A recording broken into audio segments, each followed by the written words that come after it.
Good morning, everyone, and welcome on the Sunrise Safari. My name's Brent. I've got Andrew on camera with me, Scott and James on the other vehicle, and Eugene and Nikki are in final control.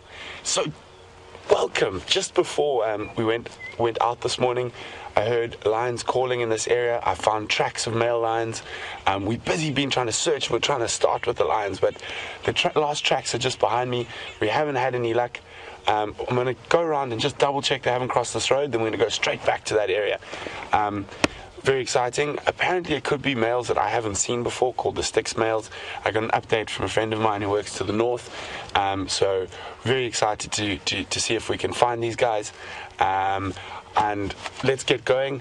For those of you who are new, we are live, so you are tracking lions live with us in the African bush. Also, we are interactive, so you can send us questions to find out what we're doing, why we're doing it, and everything about the bush around us. You can do that by sending an email to questions@wildearth.tv, or you can just use the hashtag SafariLive on Twitter. So fingers crossed, let's go find some cats.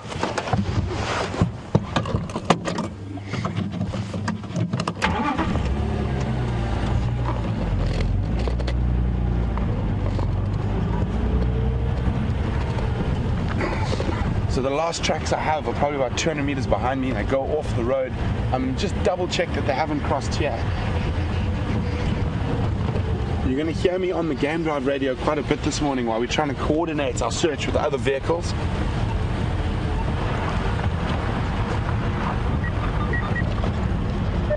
Aubrey coming.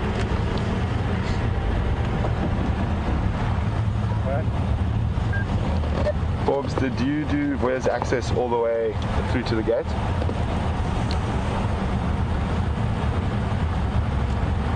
Yeah,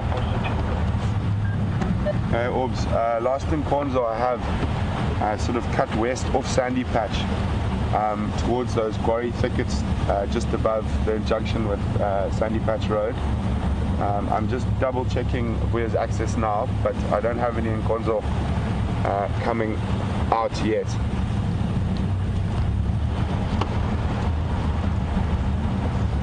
okay.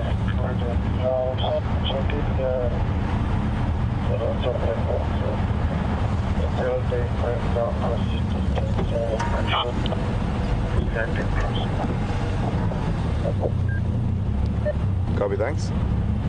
So there's another vehicle who's helping me in this area. We've had the first tracks. They're checking around this side. We're trying to maximize our chances of finding it by working together as a team.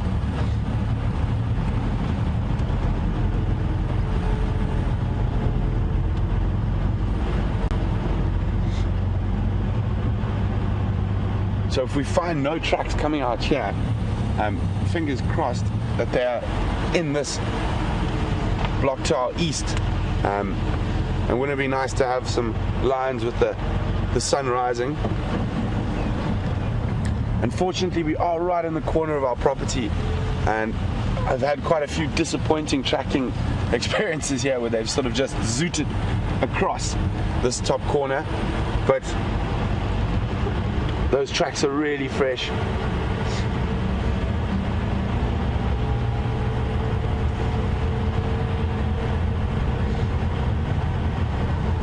There's some big elephant paths that come through this area that I'm checking now, that are like animal highways.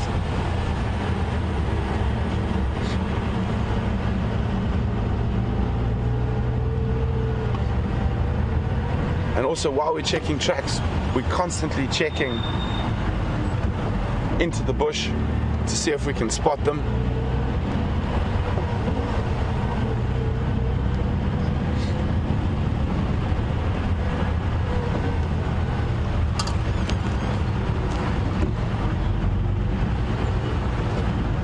There's a lot of buffalo tracks here as well. It looks like there was a herd of buffalo here during the night.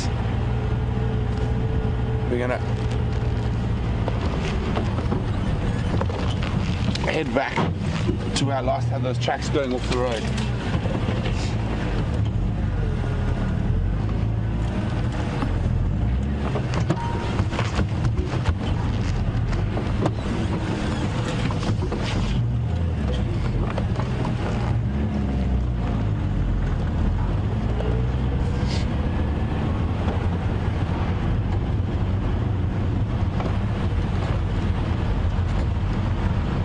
see it's quite chilly this morning. Probably reckon about 12 or 13 degrees, about between 50 and 55 Fahrenheit. I know for a lot of you guys that's considered warm. For us out here, we're not as tough. We consider it quite cold.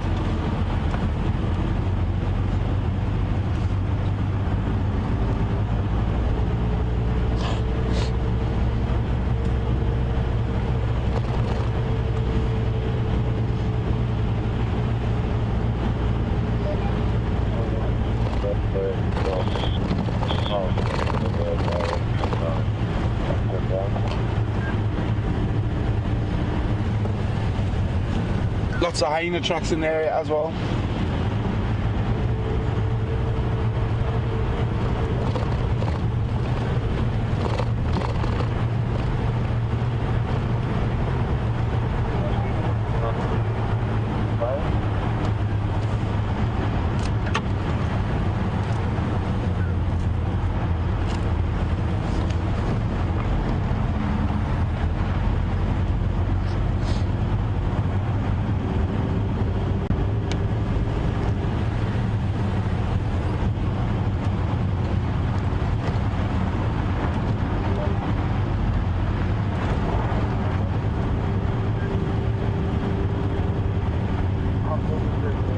Just want to double check another road here. Morning Impala.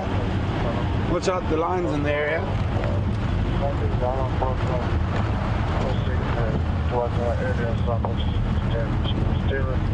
Checking around. Also, the looks like there's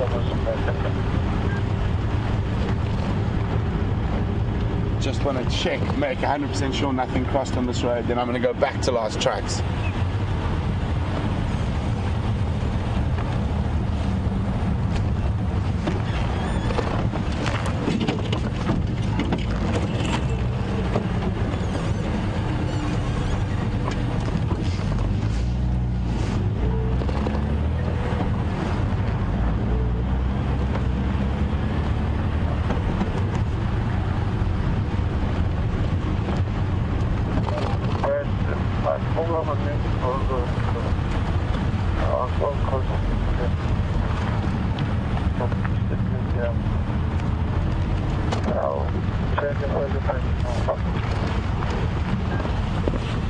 We've got some male Impala doing a bit of rutting here.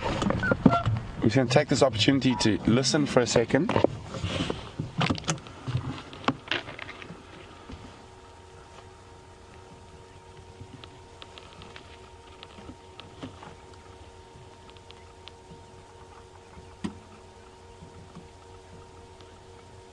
And we've got a tweet from Colby.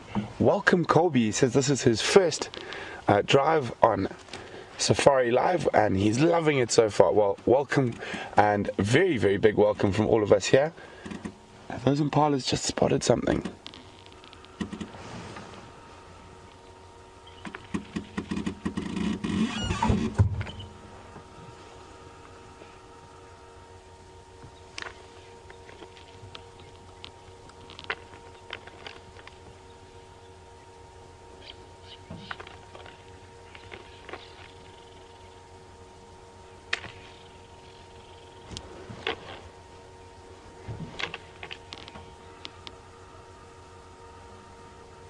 So there's some other Impala just to the left of these two who are having a bit of a box, a Barney. It's not too serious. Rebecca's is not active. But no, they're not that perturbed.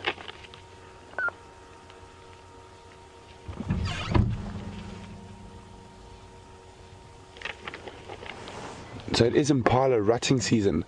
So they are fighting over the rights to mate with females. These two, I think, are just more practicing, and you can see there's a bigger male at the back with the females. He's definitely looks like he's the one who's got the ladies. These two are sort of sneaking around the edge, hoping for a chance to sneak in there when that bigger male is not paying attention.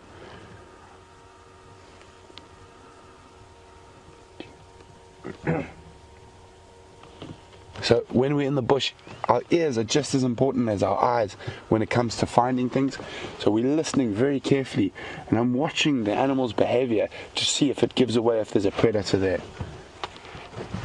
But it looks like they've calmed down a bit, so I'm going to get going back to where I had last tracks.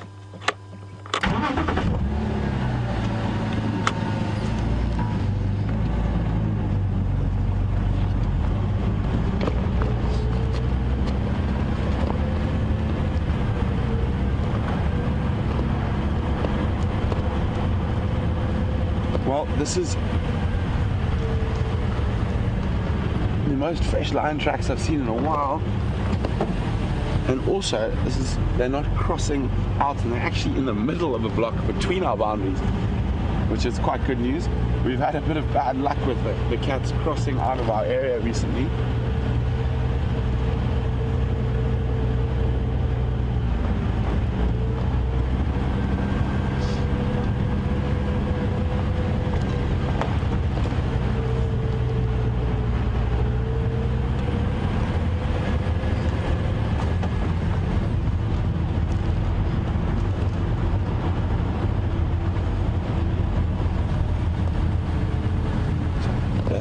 I think they're somewhere in this block here to our west.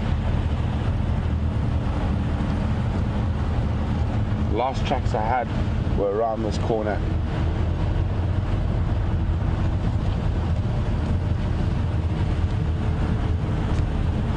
So the other thing I was listening for, because of that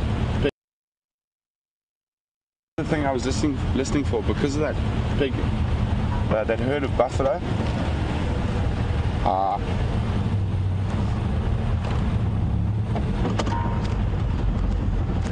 There's another vehicle. This is who I was chatting to about earlier, who's helping look for the lions at the moment. So we've both been checking an area.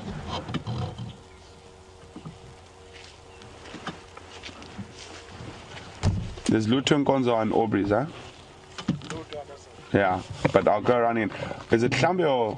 Yeah. Hlambi, maybe Nkuhuma. I didn't book a guy, I just. Okay. I'll try to do the blue machine. Okay, I'll go around. Good luck.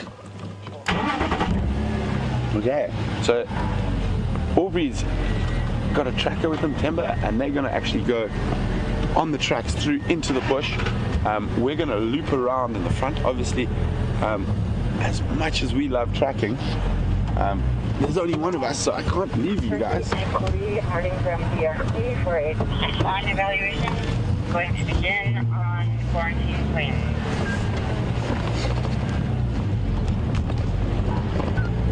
So I'm on the Game Drive radio again. Copy any updates following up on the tracks of Hlambi of Bengala. At the moment they are heading south from Sandy Patch towards Aubrey's Weird Junction. Okay, Brent, thank you very much.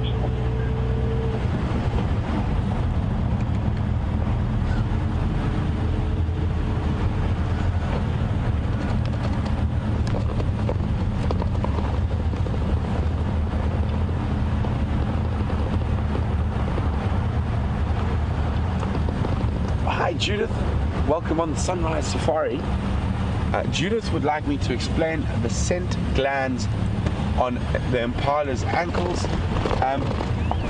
Well Judith, they're not really scent glands as such.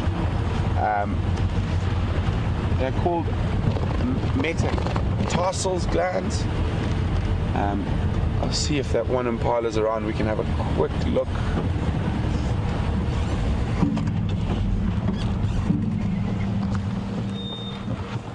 If we just go forward a bit.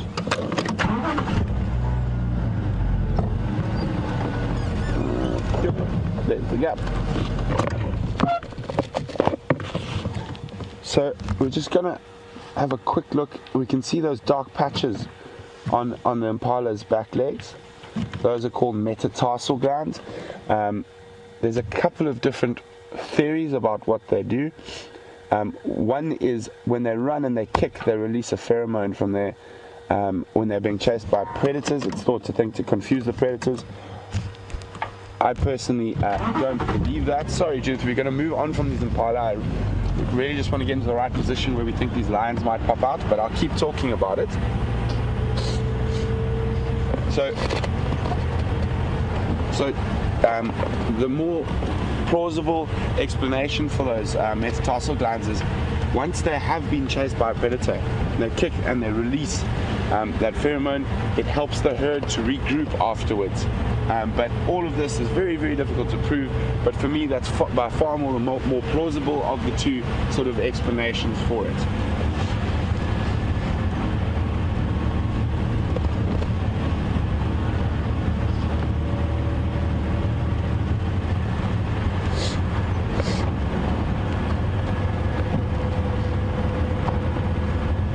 Those tracks are heading through the bush like this. So Aubrey's following them on the tracks and we're checking around the edge to hopefully second guess where they're going. So that's a really important part of tracking, and especially when we're working as a team like we are this morning. Not both of you don't have to follow the individual tracks. You can have someone looping the area in case they are a bit further from the tracks than you think they might be, and that gives us a much better chance of being able to find them.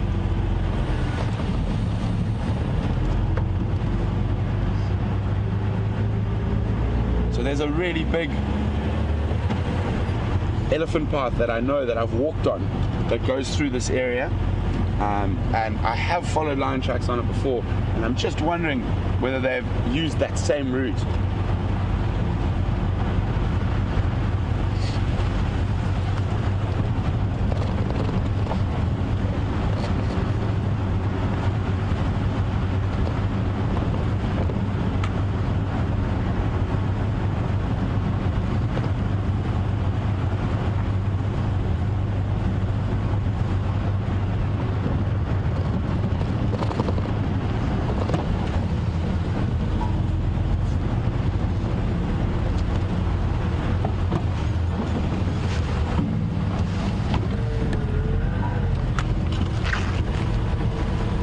Now we're going to go very slowly and check carefully. I have driven this road already this morning and I didn't see any tracks, and it's very unlikely that I'm going to miss the tracks of a pride of lions.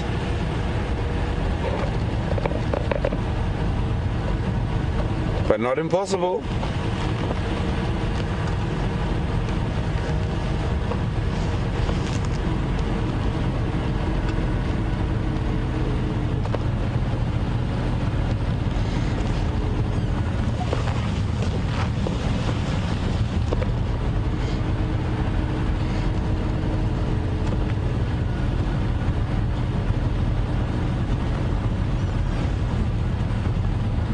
Hi, Angela from Missouri.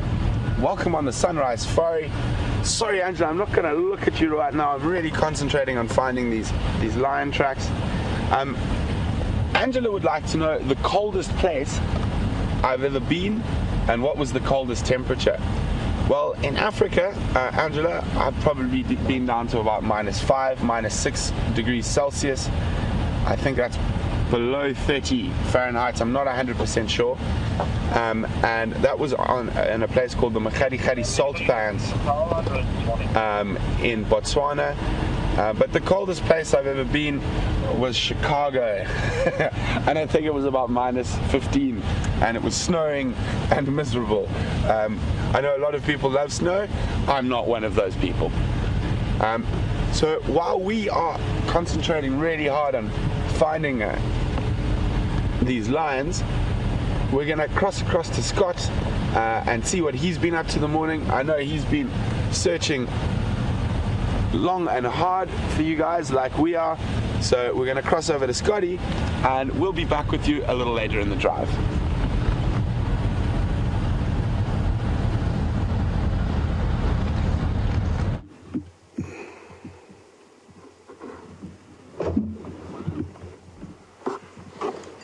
Well, good morning everyone and welcome on board. Well, good morning everyone, and welcome on board. What have I heard rustling in the bushes?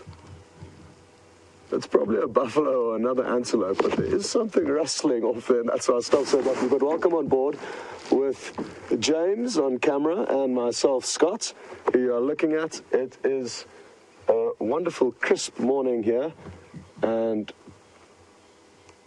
it's good to hear that Brent is on the trail of some line. That's really exciting, and I hope he has some luck there. There are also other vehicles helping him, as I'm sure you are aware, so that's really exciting prospects. James and I got excited. We found some large male leopard tracks heading down one of the roads towards Twin Dams, but sadly he continued south from there and crossed into a property where we cannot go. Now, interestingly enough, there's a little bit of potential theory as to what happened yesterday with a leopard that was seen at the Nkuhuma waterhole. And thanks very much for all those updates. And thanks to Raisa, who's one of our viewers, who's exceptionally good at identifying the different leopard we get in this area. And Raisa seems to think that it was Tingana that he saw at the waterhole, at the Nkuhuma waterhole. And we aren't sure if potentially Mvula was nearby, calling further north of the waterhole where we went and were searching. And they could have been having some kind of a territorial dispute. Tingana has never come this far east into Nkuhuma, so some interesting change there. And those could have been his tracks that we followed this morning. Now, James and I decided to come here and stop and listen to see if we could hear any signs or signals, and it's been fairly quiet so far. There's a Franklin that's just let off one little chirp behind us. Then there's also something rustling in the bushes. So I'm just going to reverse and see if we can establish what exactly it is. It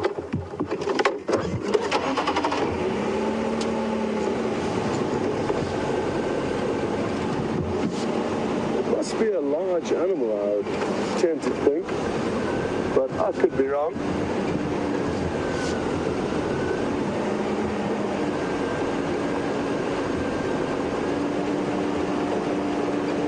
Making this rustling sound.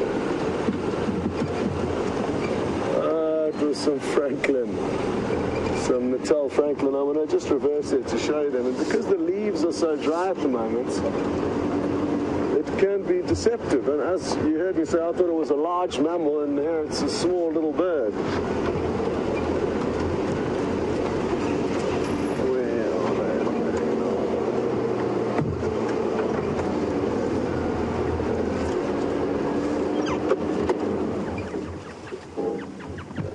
Scampering through some thick vegetation. Well done, James. Mm-hmm. Oh, just a bit lower. There we go. So, these are the Natal Franklin, and they've got that bright orange beak and legs, and lack the white eye stripe that a crested Franklin has. These are the two most common Franklin we see. But now that they've scurried off, we shall continue. But before we do, if anyone would like to send questions through to either Brent or myself, please do so, and it's really easy. You just hashtag Safari Live on Twitter and then send your question through with that, or send an email through to questions@wildearth.tv. And it's a great way for us to share stories and share facts and knowledge, and also for you to point out some things that you may notice along the way that we may overlook. So send us through your thoughts, comments, questions, and that way it'll help us to craft the safari to your specific needs.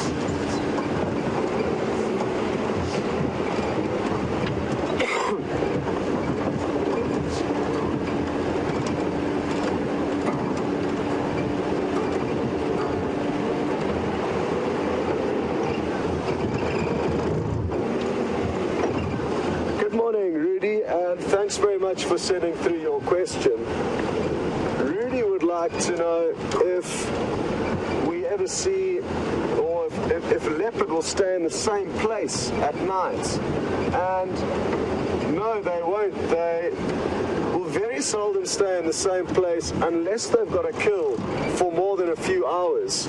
Come summer or winter, if you find a leopard in the morning drive, like I say, summer or winter, it's unlikely that it will be in exactly that same position just 6 hours later, roughly, for the afternoon drive, unless it's got a kill. And it's the same for the night time. They're more inclined to move at night, but will move at both night and day.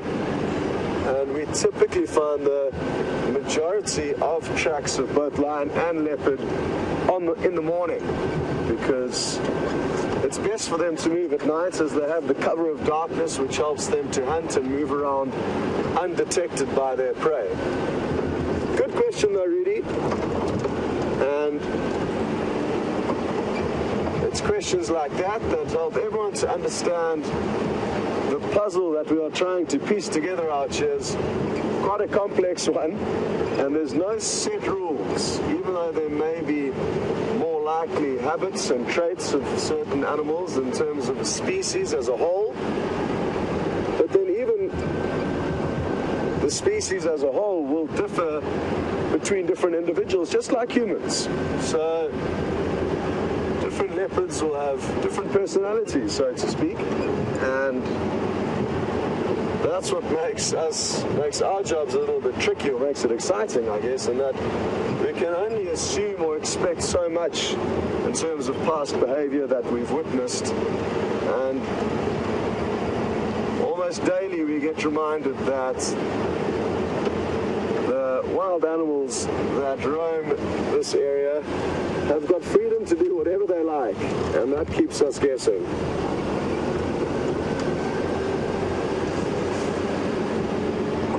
Now, our plan for this morning is to head across onto Arathusa. I haven't been across there for a while, and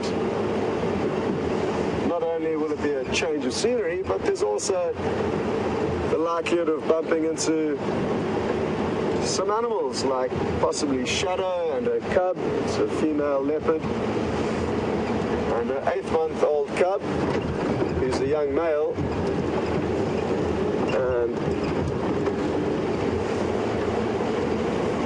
that's one of many animals that we could bump into there. But those are our plans. We're not quite there yet. We're just on the southwestern part of Nkuhuma, but we will be crossing over onto Arathusa in the next few minutes.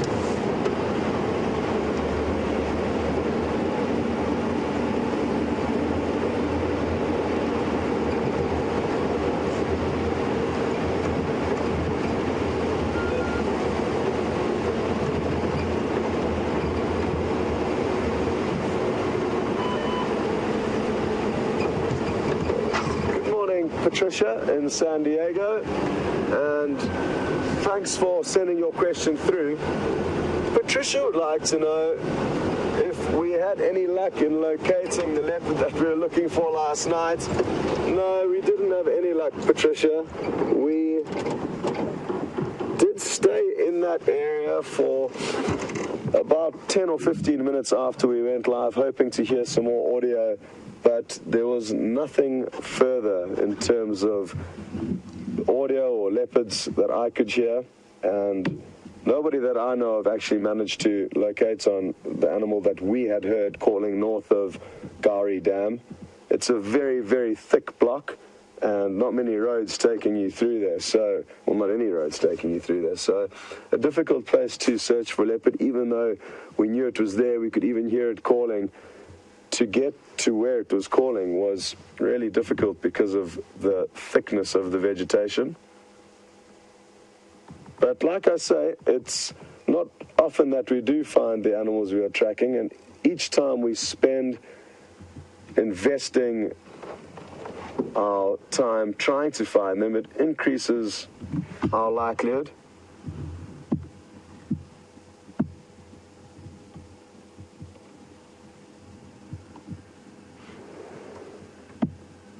What is has Mr. James spotted there? I think he's just taking you on a tour. Crested francolin. Oh, it is so well camouflaged I couldn't see it. Well, thanks, James. And there I can see it now moving, and that's great because now we can compare the Natal francolin that we saw earlier to the crested francolin. And the main characteristic that you can see, even as it moves through this thick bush, is the white eye stripe that the Natal francolin lacks.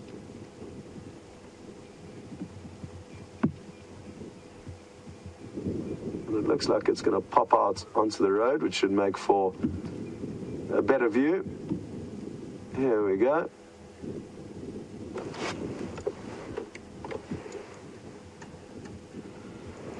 Now, this is just James's second time on camera, so I think he's doing a great job, and we're all going to be practicing our camera work.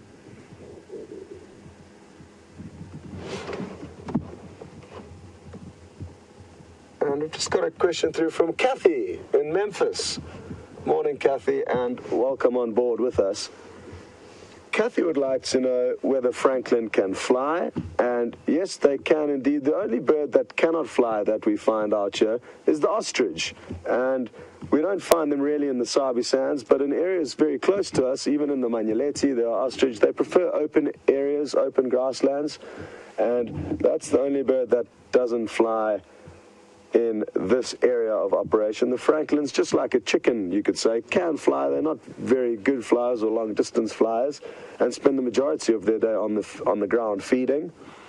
And Kathy, it's also where they nest. Kathy would like to know where they nest. They nest in small scrapes and nests and thickets. So on the ground, they've got very cryptically camouflaged eggs, and they've got a very basic nest that they build that's basically just a scrape or a hollow out of the ground.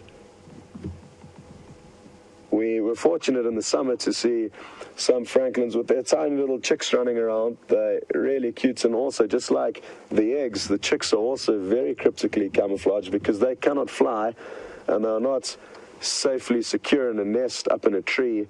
So their camouflage is critical for their survival. They really blend in with the vegetation well, and if they just stop moving, they basically disappear.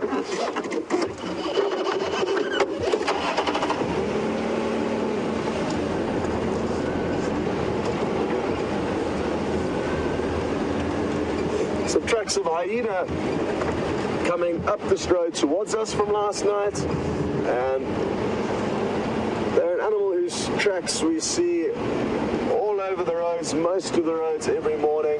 They cover huge distances, and in this area of Africa, they do not hunt in their clan or in a pack, and often go out foraging alone. And it's quite interesting because the same species of animal, the hyena, in different areas of Africa will travel as a clan. They'll move together, and again, that's just a good example of how the same species may differ behavior in different parts of Africa. Here the hyena will focus mainly on trying to steal kills from leopard and or hunting for themselves, whereas in other parts of Africa they may focus on stealing from lion more, and therefore need to move together in bigger clans to be able to overthrow lions from their kills. It's a numbers game with lions, as they are also group animals. They occur in prides. Excuse me. And even though the hyenas here still have clans that they're a part of, they do often forage alone at night.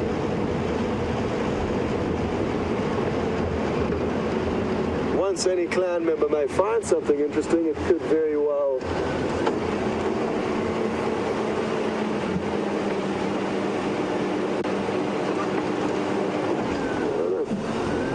this is a small hyena. Yeah. Because I did hear reports of wild dogs running around somewhere up where Brent is searching this morning. They cover huge distances. But now James has spotted something interesting.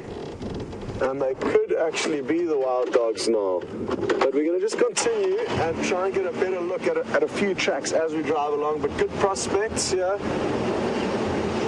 The thing with wild dogs is that they cover huge distances in a very short space of time, and therefore could be anywhere, even though their tracks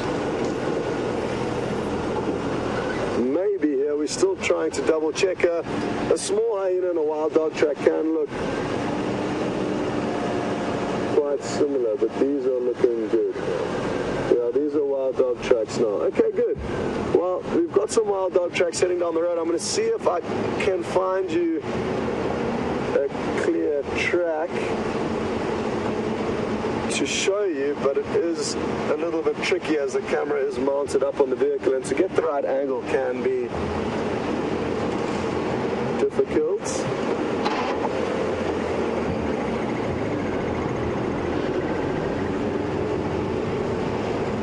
Well, that would be amazing if we managed to bump into a pack of wild dogs this morning. Just to give you an idea of already, just from, in all likelihood, their movement from the early hours of this morning, they'll move just before it starts getting light. They often do move in the first kind of the last hour of darkness. But in that short period of time, call it probably 2 hours now, their tracks are here and also on our northern boundary, which is probably about 3 miles away from us. So, and the tracks in that area are also heading in all directions. So even though these tracks are heading straight west, other tracks are heading north, south, east, west, all over the reserve already. They're extremely efficient predators that have got a body that is built to cover large distances at high speeds. The tracks have disappeared off the road here, I think. Or are they back? Oh no, they're still here. Well, at least for now they're heading in the same direction as us, so that's all we can ask for.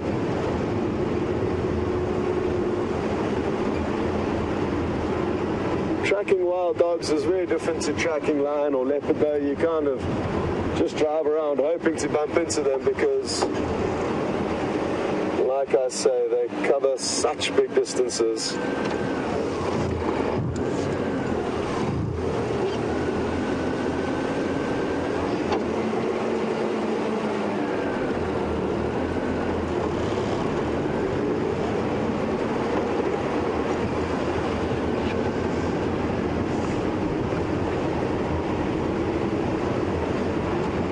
Interesting to see what happens with their tracks at this road junction up ahead. Whether they continue west, which would suit us, into Arethusa, or whether they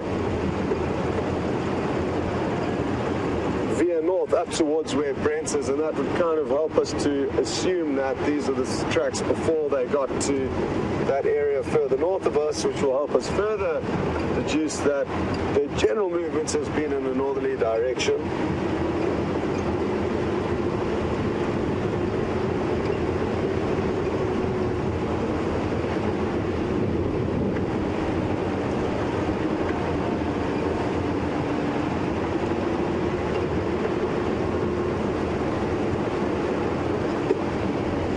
Can't see their tracks anymore. But there's already 1 or 2 vehicles that have driven down here, so that does mean that some of the tracks would have been driven over.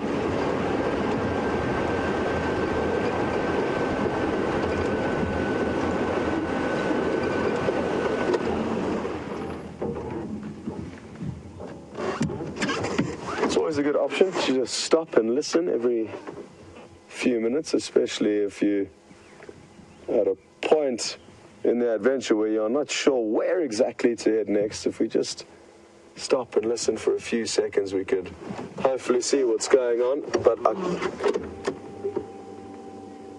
can't share anything now, so we will continue.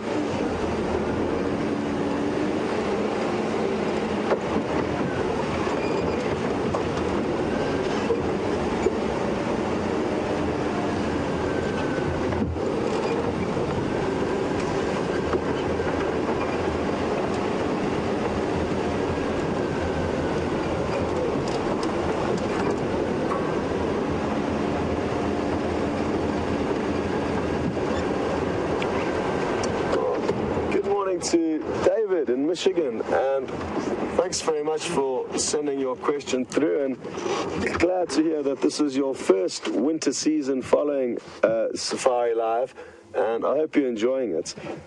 Dave has observed that there's not huge quantities of game around at the moment, and is that different in the summer?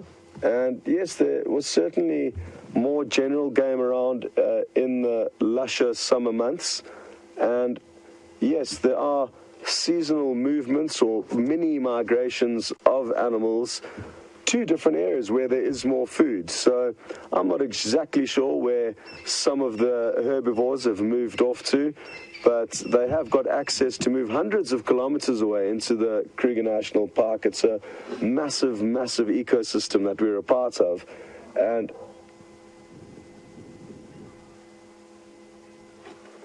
just heard an upset buffalo, I think.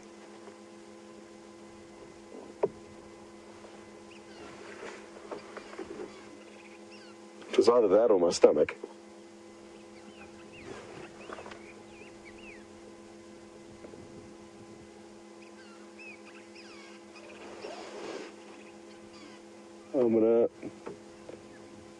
Sorry, David. It's so important to try and pinpoint where audio comes from. It was just one little a grunt of what I thought was a buffalo. It could have been something else.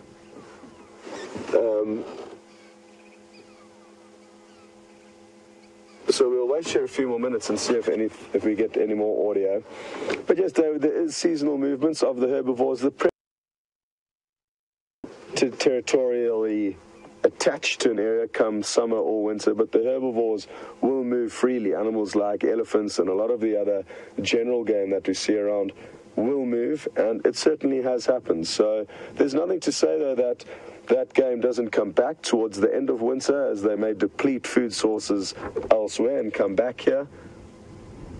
And I guess it would take many years of working in the same place to understand any particular or flows. Even though we're in the Sabi Sands, the animal movements and dynamics here will be very different to where I work, not far away from here in the southern Sabi Sands. So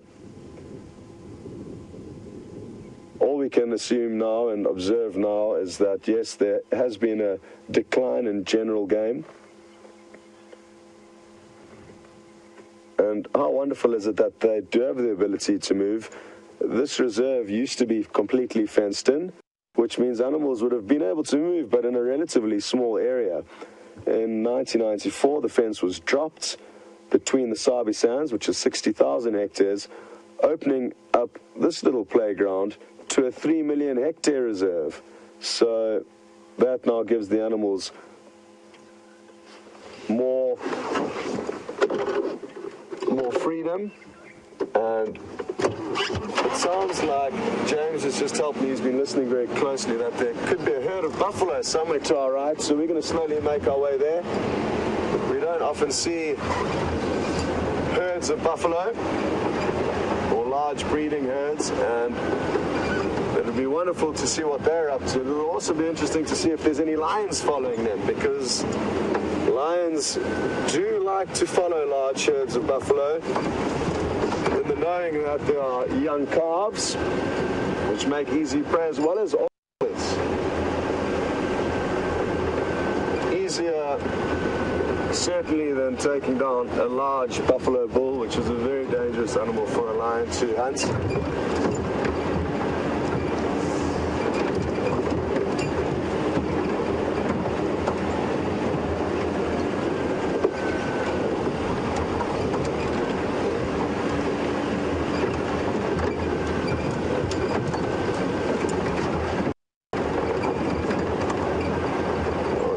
Sandy, and I hope you're enjoying this sunrise safari with us. Sandy would like to know if we ever hear wild dogs vocalizing at night. And to be honest, I don't think I've ever heard wild dog vocalize at night. They are typically daytime hunters. So them and the cheetah are two predators that will hunt predominantly during the day and move predominantly during the day. That's not to say they won't occasionally move small distances at night, but it's not common. to that, we don't often hear them calling at night. It's not their time to do business.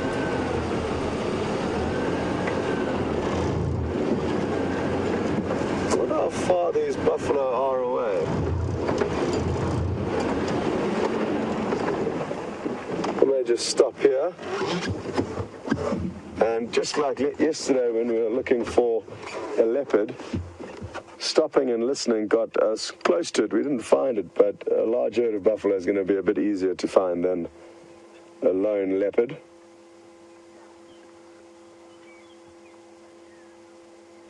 And the beauty of tracking down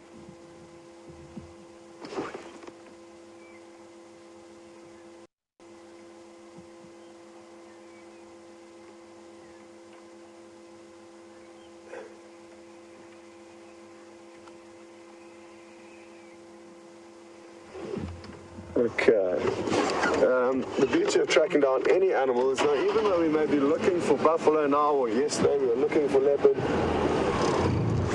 while we're looking for any given animal, that's not to say we're not going to bump into something else. And that's often the case.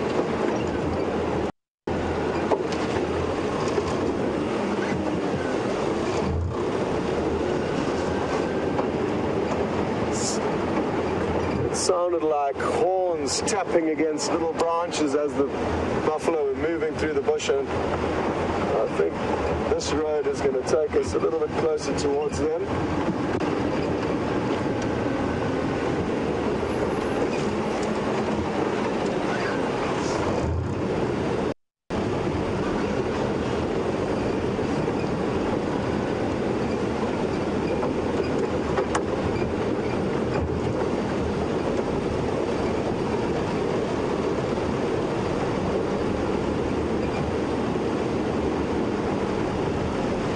As you can see though, it's very thick bush,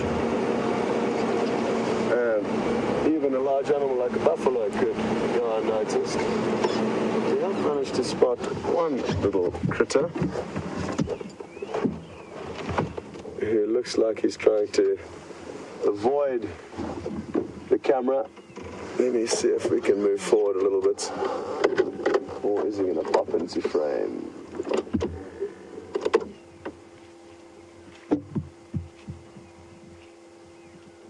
There's a male impala somewhere hidden in those bushes, but he has decided to... James has found some more. And it's not just a male, it's a male with a herd of ladies. And at this time of the year, we can assume that he is in charge of them and is mating with them.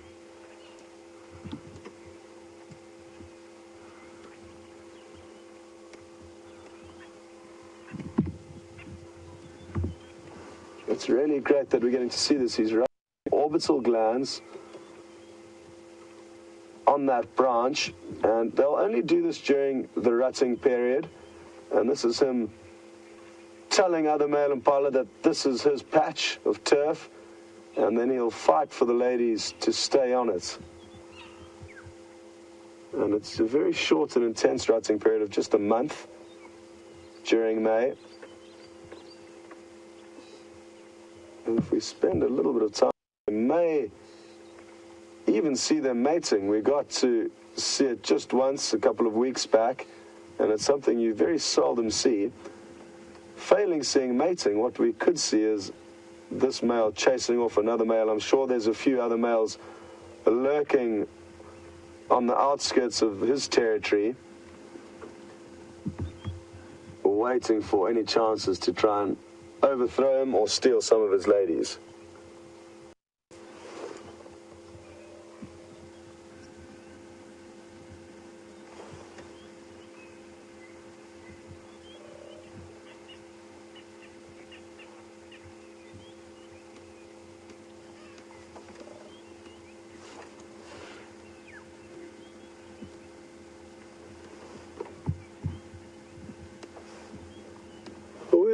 The buffalo noises gone to. They've quietened down, but we're going to continue. We can always loop around and come back into this area, and that's what we're going to do.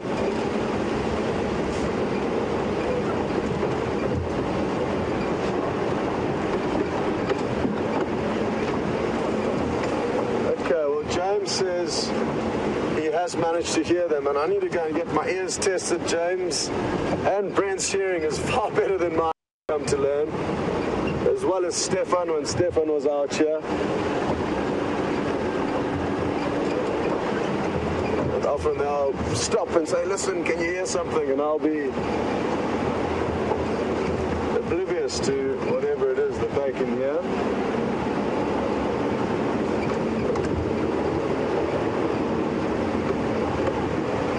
Brent is still trying his best to track down these line.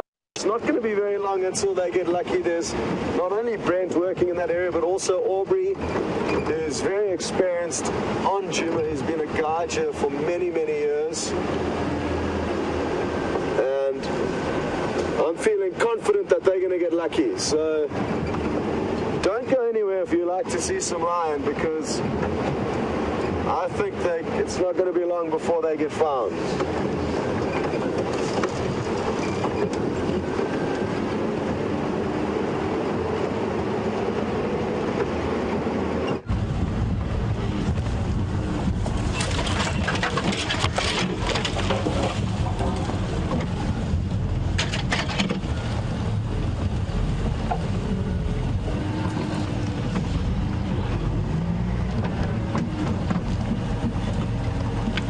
Welcome back, guys. Aubrey managed to find the lions on foot and they ran away. So we're now just trying to find out where they are. So Aubrey's checking from the western side and we're checking from the east. So we know the lions are here, which is really exciting. I'm not sure which lions it is yet, but it's possibly not the same. Pride tracks we were following earlier, we had tracks of 2 males, and then we came across the tracks of a pride. So I'm not sure who it is. So we're going to try to find them now. It's a really, really thick block. Bear with us with all the bashing and crashing and scratching, but hopefully it will be worth it. Oh boy, here we go. Let's go that way, it looks more civilized.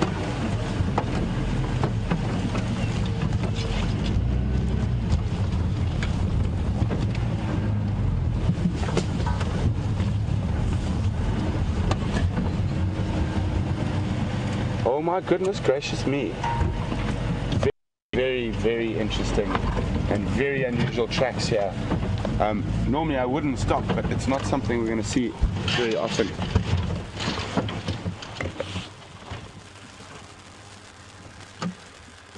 So have a look there. It is an unusual track, very unusual track.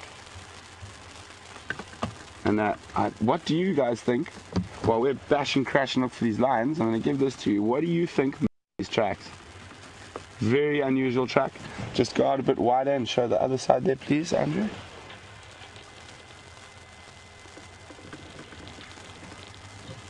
But the strange one is this one here. So you can. What do you think made these tracks? Send your answers to questions@wildearth.tv or use the hashtag Safari Live on Twitter. It's on a termite mound. There's a hole over there, but I don't think we're going to be able to get through further this side, so we're going to reverse. But a nice, interesting track for you guys to try figure out while we try find these lions.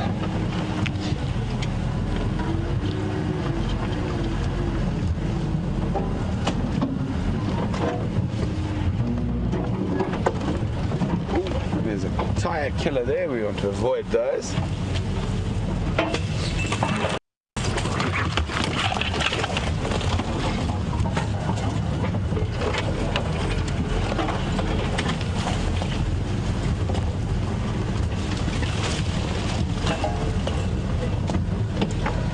So we're keeping our eyes peeled. We know the lions are around here somewhere. I just saw Aubrey through the bush. To my sort of northwest, and I think the two of us, we've got a really, really good chance of finding these lions.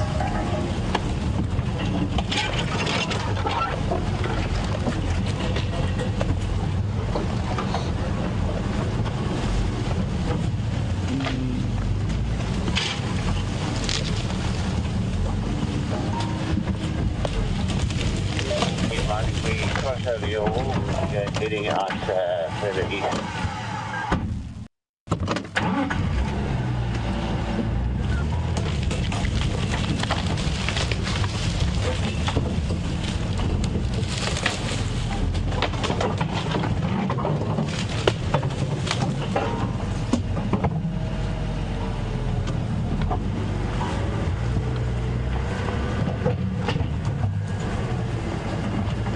So we're just concentrating really carefully now.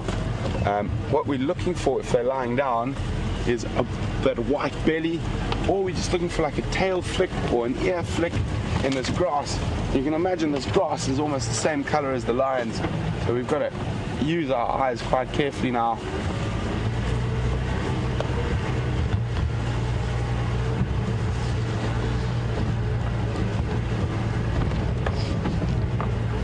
Very thick area.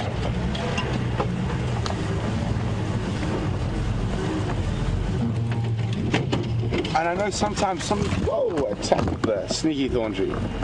Or spike thorn actually, not a proper thorn, but a modified branchlet that becomes a spike. I know quite a lot of you guys are worried when we are driving through the bush like this if we're doing any damage to the trees and the plants. Well, we're very careful about what trees we drive over. All of the trees we drive over are generally they're fast-growing trees, and we don't drive over any slow-growing or protected species. If we do even see one, we will try and make our way around it at all costs. And also when it comes to the grass, the growth point of grass is actually under the ground. So driving over the top like this doesn't cause any adverse effects. Just in case anyone was wondering out there.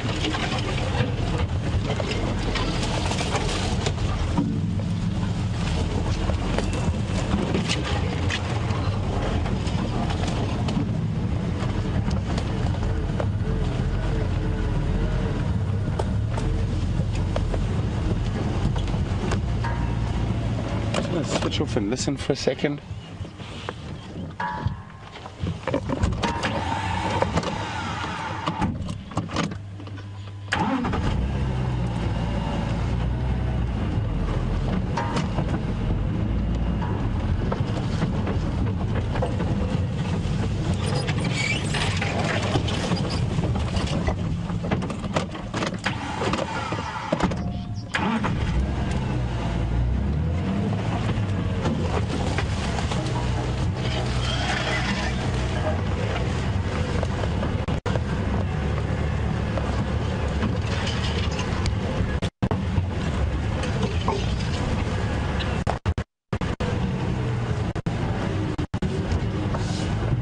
Aubrey is parallel to me. I can just see his vehicle occasionally through the bush.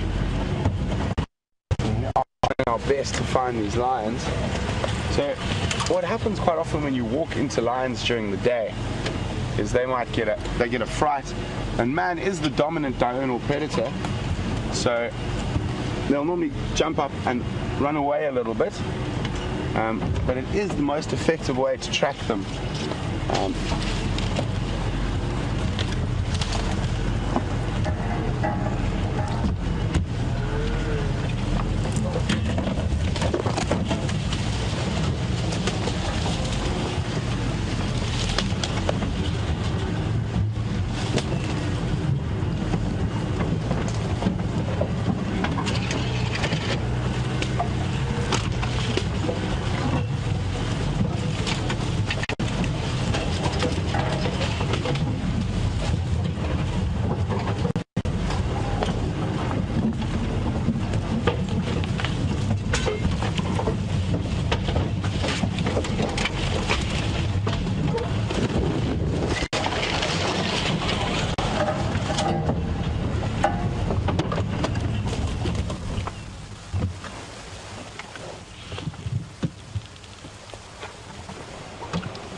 Orbs, you got any luck there?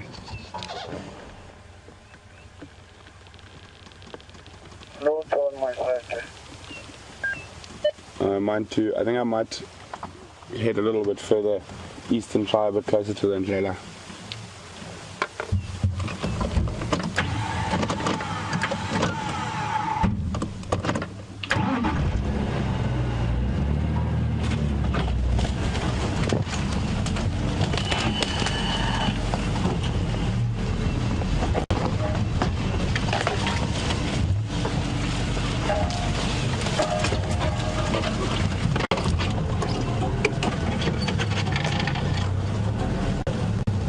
Quite amazing that we know these lions are here somewhere.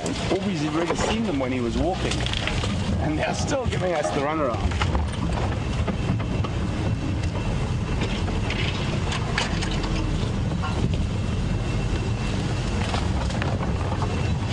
So we're going to carry on bundu bashing and crashing through here, and we're going to cross over to Scott, see what he's got, while we try establish exactly where these cats are. But don't worry, hopefully when we come back we'll be with them, and we're definitely not gonna give up. So we'll catch up with you a little later.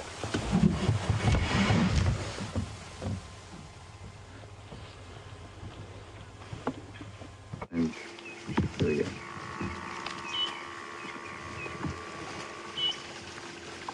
Welcome back, everyone, and finally we managed to track down this large herd of buffalo. It's a sight we don't often get to share with you, and so happy that they are on Arathusa. There's a combination of big bulls that are in their prime, young calves that have been born fairly recently, and mothers of all different ages. So we've got all shapes and sizes here, and it is quite thick, but what we're going to do is we're going to reposition the vehicle and try and get you some close-up glimpses of the various sizes of buffalo. But now I can see there is a gap that's opened up for one young calf that James is busy taking you across to. And they really are cute, the young buffalo. There will be a heightened period where it's more likely that buffalo will give birth during the summer months. And it looks like this could have been a summer baby. But occasionally there will be births during the winter. There's no official mating period for buffalo, which is great because it means there's always all different shapes and sizes to see. The one you're looking at now is a large bull, and I can tell that from his horns. Behind, we've got a female, and even though her head's a little bit obstructed by the bushes in front of it, where the horns meet at the center of the head, there's no large bulge, and it's often hairy. Whereas the males will have a very large bulge of keratin at that central part of their horns. All of the individuals you can see now are females. And when we can find a male whose horns are facing us, we will be able to point out the differences to you. And I was actually wrong. The initial one that I said was a male was actually a female as well, so apologies for that. Was incorrect. I got a bit ahead of myself and tried to ID it without seeing its horns properly. Now there's a strong likelihood that the lion Brent is looking for now are the lion that were following the same herd of buffalo last night. Apparently they were trailing buffalo, and who knows, maybe they managed to catch one. Difficult business, even though there are lots of youngsters that we can see now that are easy to bring down. The herd of buffalo will turn on lion once they've regrouped and gathered themselves after the initial shock of lions attacking them, and can come and chase lions off, young calves or any buffalo that is managed to be brought down.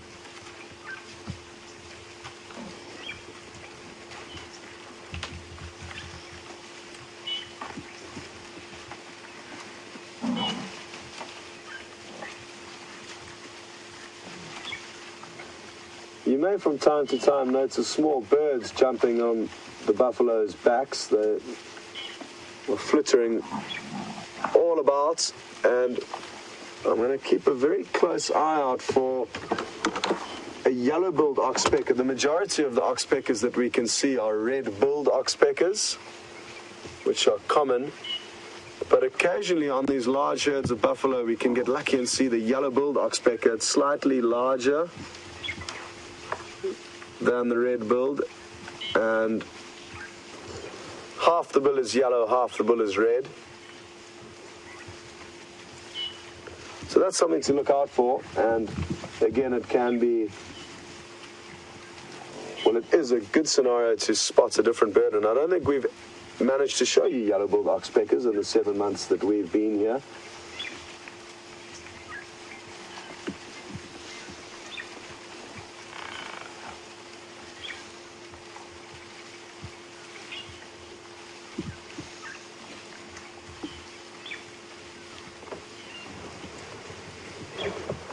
I'm wondering where I could reposition the vehicle to try and get you some clear images and get James into a better position to show you the herd.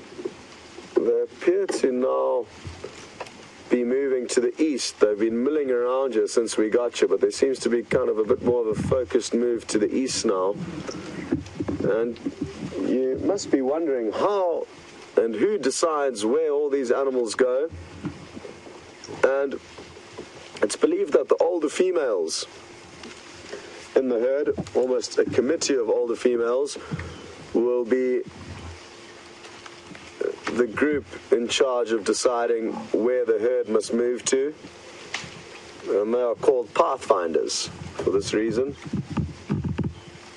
And depending on where they think food, water, and safety is, they will direct the herd in that direction.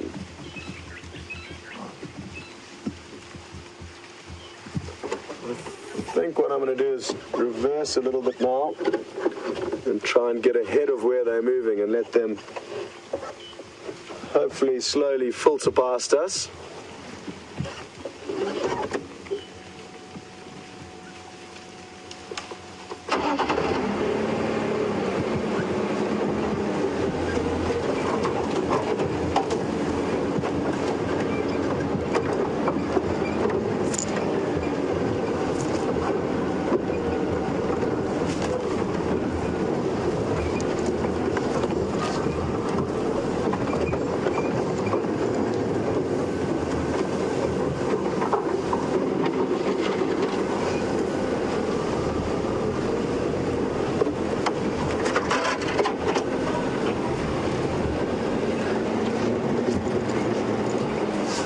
Like they're approaching a road here, so we're just going to get back onto it and wait for them to come to us.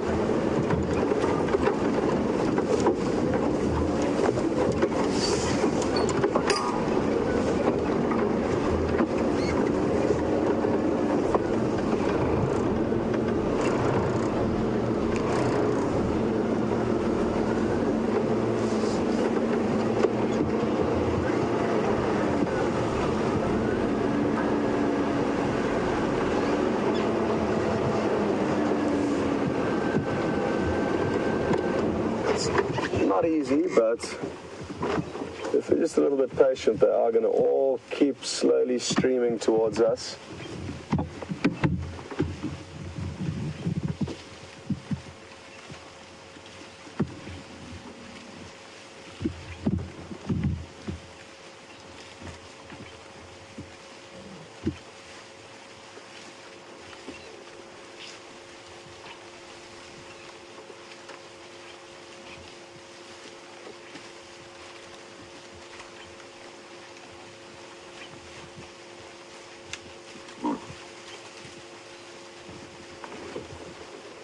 The small grunting sounds that you may hear from time to time was the initial audio we heard from probably about a mile away.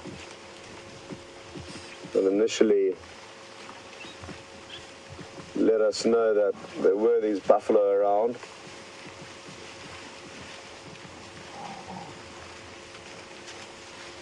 And those little grunts are just the buffalo communicating amongst themselves.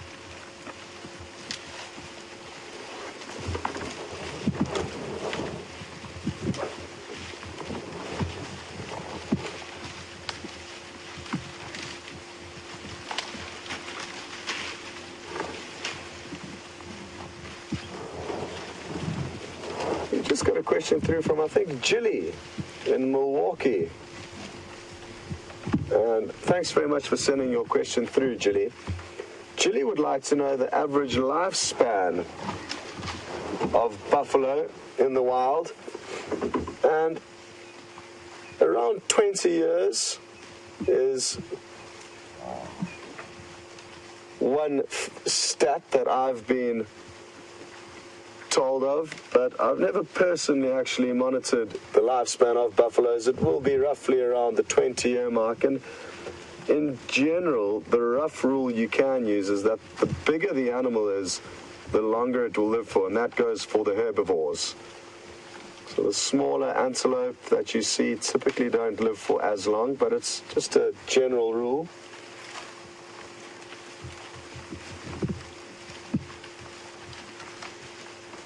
So this herd is approaching us at a fairly rapid rate now, and soon we will be surrounded by them, which is great.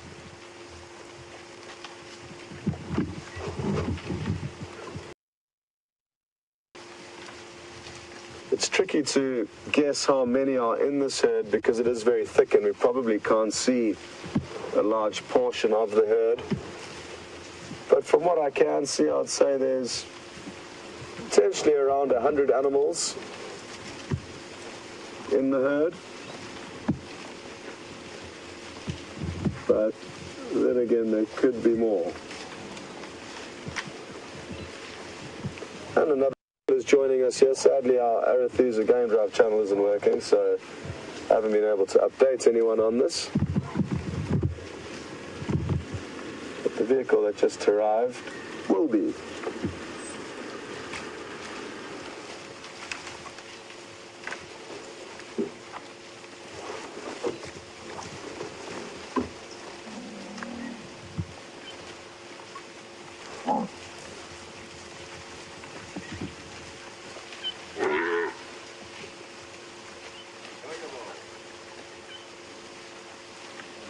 Well, good morning, Terry in Florida, and I hope you're enjoying this buffalo sighting as much as we are.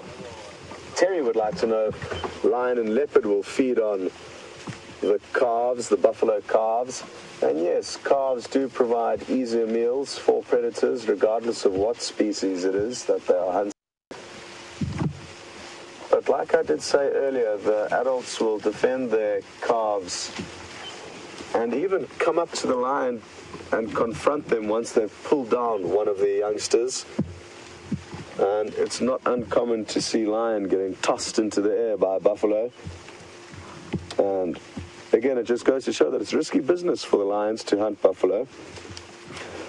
I have seen large male leopards slinking in and amongst the buffalo like this, trying to snipe young calves, but it doesn't happen very often. But there certainly will be leopards, and mainly male leopards, that will try and take out buffalo calves from herds. It does happen.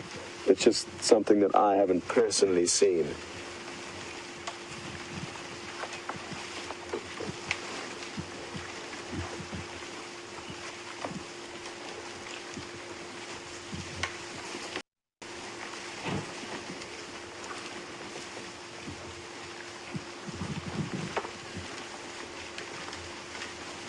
Shame she's got a broken horn.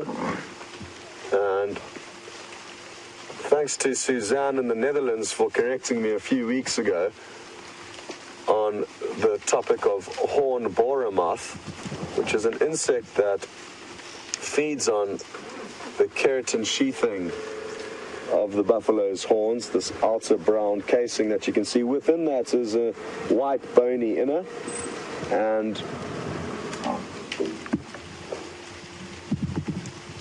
the insects that feed on this keratin sheathing will obviously make it thinner and weaker, and therefore sometimes cause some buffalo's horns to break off.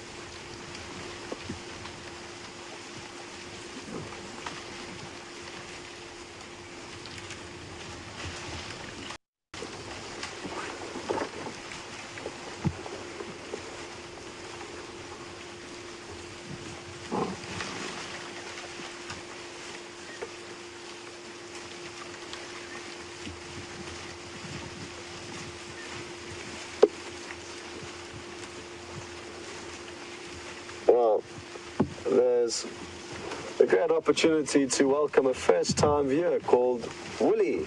And he's having a great time on board with us, and so happy that you are enjoying this show, Willie. It's a live show and also interactive, as you've clearly worked out and already sent through your comments. But for any other viewers who may be joining for the first time, a very warm welcome to you as well. And if you would like to also send through questions to either myself or Brent, who's still searching for the lions, please do so. And it's very easy. You would hashtag Safari Live on Twitter or send an email through to questions@wildearth.tv. You decided to tune into Safari Live at a good time, Willie. This is an abnormal sighting. We don't get to see large herds of buffalo very often. They haven't been spending much time on our property. The big old bulls like you're looking at now, that you can see that center part of the horns is really pronounced. They're common, and we have a lot of them around Nkuhuma and Arathusa, but we don't often get to see the females and their youngsters.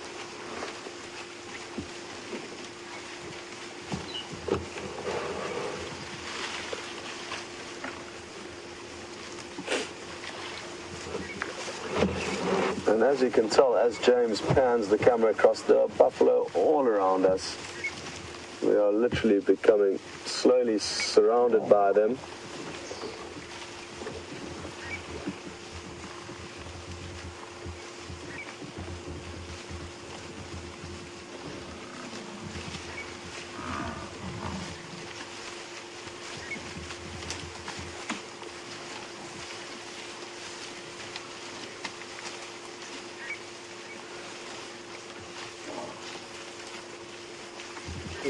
Good morning, Don in California, and thanks for sending your question through. Don would like to know if I've ever seen any freakishly large buffalo bulls in the years that I've been doing this. And yes, in the Sabi Sands, in this area here, I've seen some very big bulls, as well as some cows with massive spreads of horns. It's not uncommon for some cows to have a very wide rack, a very large sets of horns in their length. And also up in East Africa, I saw some massive buffalo bulls. And we are really privileged in the quality of horn sizes and body sizes of the buffalo that we see in this area.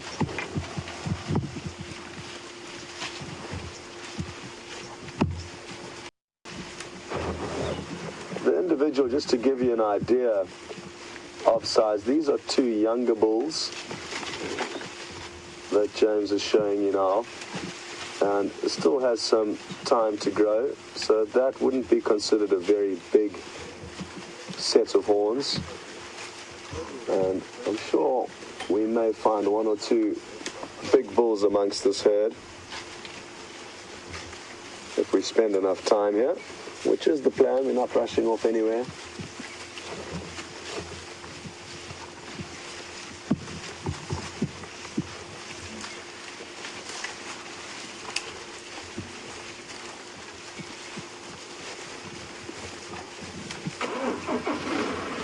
Just want to try and, I just need to pull over a little bit to try and make space for this other vehicle, or what is his plans? I think he may be...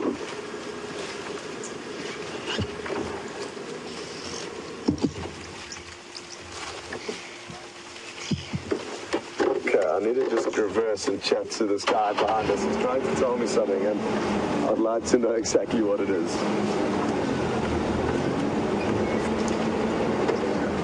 How's it for? Good, thanks.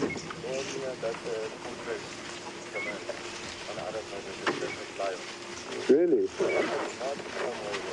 Really? Yeah. Fresh? Fresh. There was no lion in this area. Okay. I saw the fresh one. Okay, very good. I want to catch. They came up behind you. Okay. I'll stay here.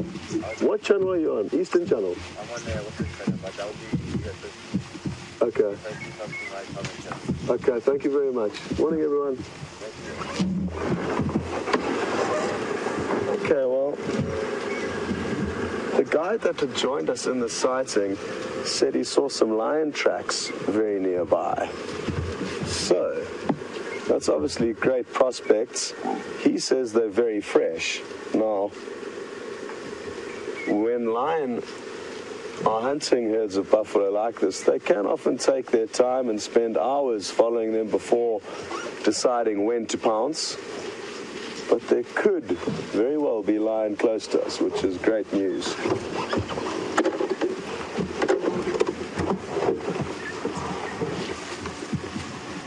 Just going to see if I can reposition ever so slightly to give James a better angle.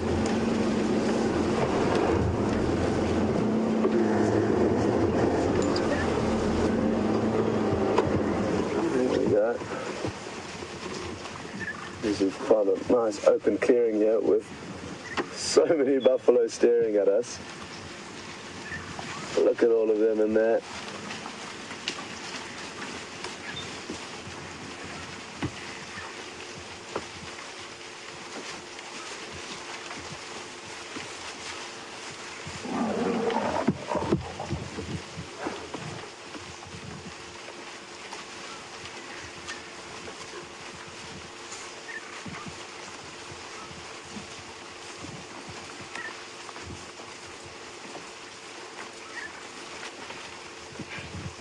Good morning, Anna Marie in New Jersey, and welcome on board with us. Anna Marie would like to know what the gestation period is of the Cape buffalo. And Anna Marie, I must commend you on calling it the Cape buffalo. These may often be called water buffalo, but that is the incorrect term. Water buffalo are animals that occur in India. And the official term for these buffalo are Cape buffalo. Their gestation period is about 8 months, as far as I'm aware, but I could well be off. But I think that months. James is just silently mouthing to me 11 months. So thank you, James. 11 months is the gestation period, not 8. And I really wonder whether there are lions here. Like I said, you'd think the buffalo would be reacting very differently if there were any lions around, but predators will take time to ensure that they make the most of an opportunity rather than charging in full steam as soon as they come across any prey. And there could be some lion watching this herd from a close distance, waiting for one animal to drop behind, waiting for an opportunity to strike. We'll know all about it if that happens. There'll be thundering hooves and clouds of dust.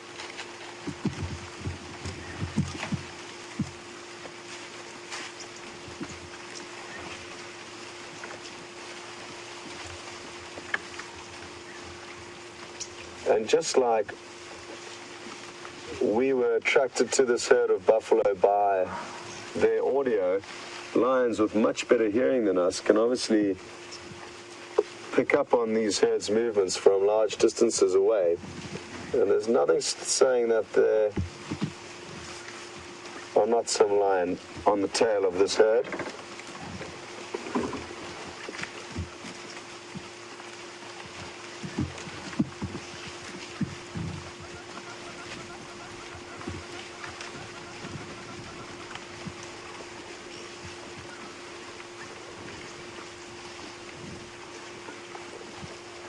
Well, good morning, Remy, and thanks for your question. Remy would like to know, how do the buffalo calves get protected when lions attack? Well, typically the adults will stay on the outskirts of the herd and keep the youngsters in towards the middle. But as you can see now, as the buffalo move around, some calves may stray a little bit away from the central parts of the herd. and they will rely mainly on the adults, their mothers and the big bulls in the herd, to come and chase the lion off them if they are taken down. But calves will always stay close to their mothers. They're not going to venture too far away, and even this whole herd is staying almost in one big unit.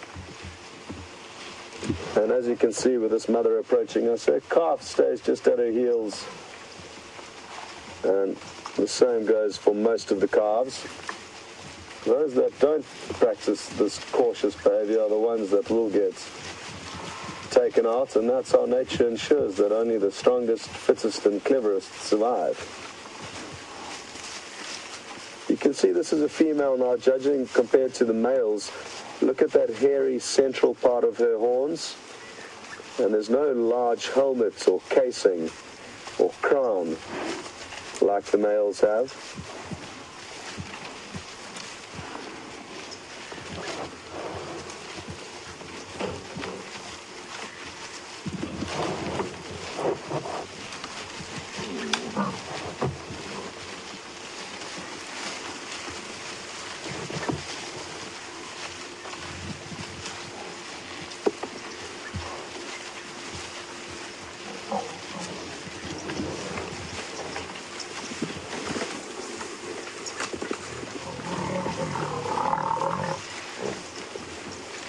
Well, just got an update from Brent, and he feels like he is getting much closer to the lions. So, if you would like to see some lions, don't go anywhere, cancel your plans, because Brent is hot on their tail and feels that it'll just be a few more minutes until he's in the right spot.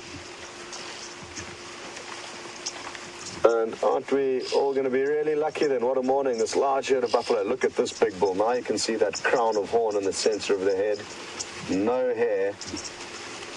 And a whole heap of attitude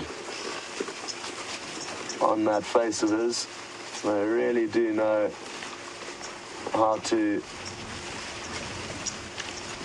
display a look of dominance. Don't take nonsense from anyone. Even lions will be very cautious of hunting these animals.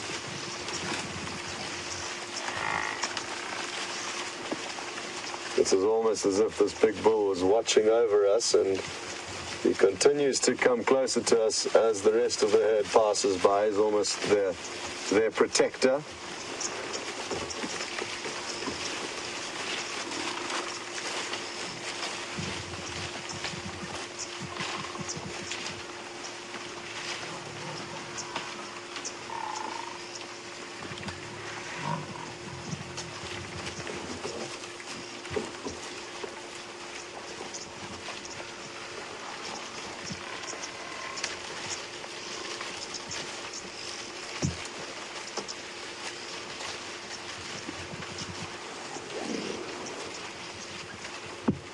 Well, good morning, Natasha in Belito, and welcome on board. I hope you're having a wonderful day at Belito.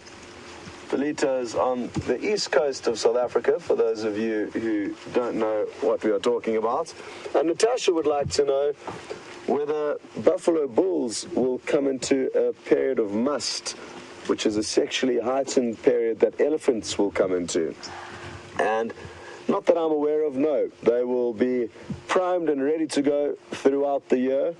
But like I said, there will be a seasonal peak of mating, which would be kind of in the summer months, aiming for a hopeful birth in the following summer. And after the 11-month gestation period, that kind of works out. So they'd like to mate in summer, but I've even seen a few bulls mounting females at a distance in the thickets while we've been sitting here, so they'll mate throughout the year. Well, we're going to keep an eye on this herd of buffalo and make sure that there are no lions trailing it, but I think it's a good time for you to jump on board with Brent. He feels like he's getting closer to those lions, and I hope you all get lucky. We'll see you a bit later.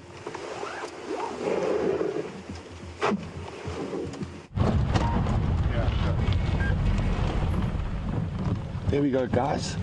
Welcome back. Aubrey's done a sterling job. While we were checking further to the west, Aubrey's found the pride. I'm still not 100% sure who it is, but it's probably the Nkuhuma pride. We can't see all of them yet. Apparently there's only 6 of them that we can see at the moment. I can only see 3. So, very exciting. Oh, now I can see 4. And it does look like the Nkuhuma pride. I can see one of the young sub-adults. There is a bit of interest showing just from their body language of the 2 lionesses, that there might be something off to the east of us slightly.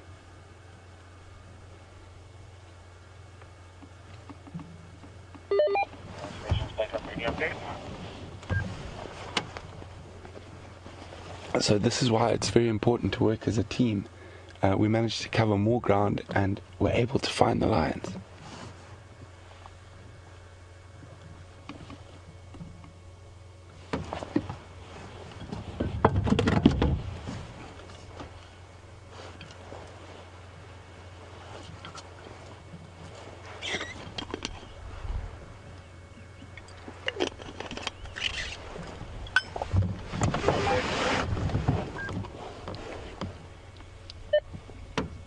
Standing by Craig. Craig,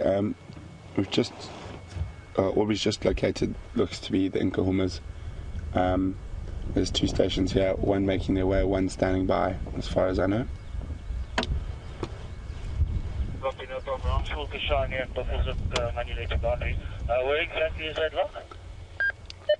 Gallagher shortcut, probably about 200 meters to the south of the firebreak.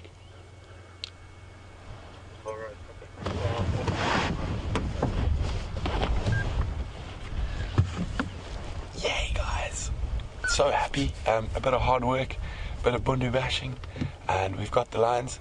Big thanks to Aubrey, who's been working the area with me the whole morning. And we're on the lions.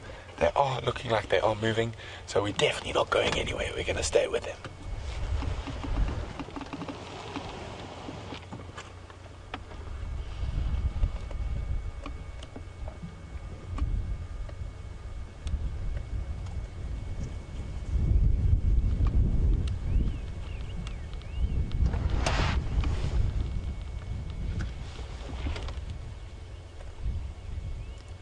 See how she's moving very slowly and listening constantly. Other lioness is doing the same thing. It's possible that there's something up ahead of them.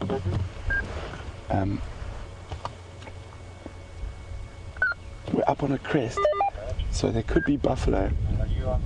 Yes, we're above the Juma Dam. It's probably about, as the crow flies, about 900 meters from us, and those buffalo move up and out onto the crests, and this is the time of the morning when they would start moving down towards the water again. I'm not gonna be long here. Okay, how many more over there now? 2 vehicle space forward. Yeah, thanks. Quite close now.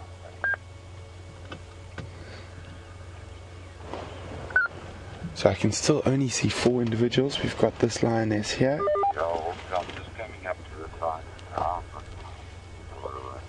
There's 2 there, and there's another lioness. We might just be able to make her out through the bush. There we go.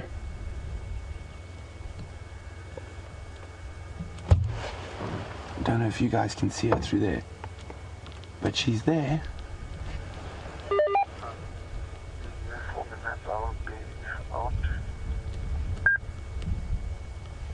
No, don't pull out for us.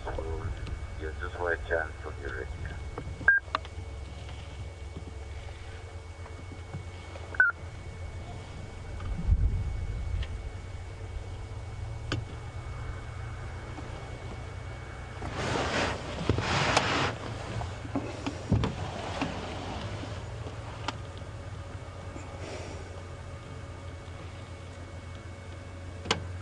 we're just trying to figure out exactly what's going on at the moment. I mean, there you can see that dark behind the ears, how it stands out. And that is a following mechanism for the other lions to follow them through the bush while they're hunting or whatnot. You can see how distinct the blacks behind the ears are.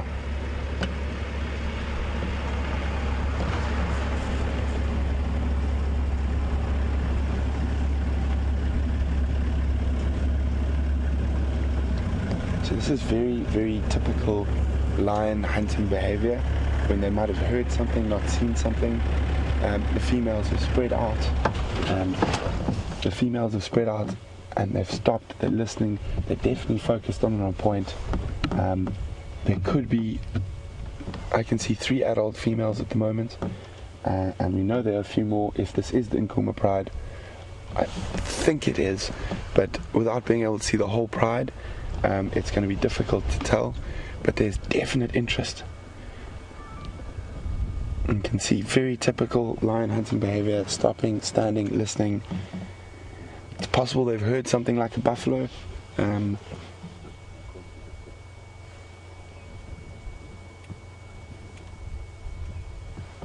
So guys, I'm just going to chat to the other vehicle that's just arrived next to us, just to let them know what's going on. We can only see 4 out of the...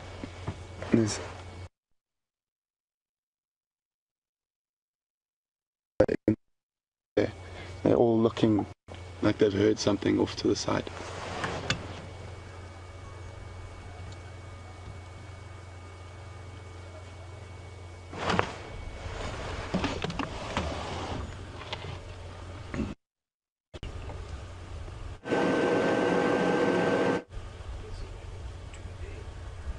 You can see she's very intent on something.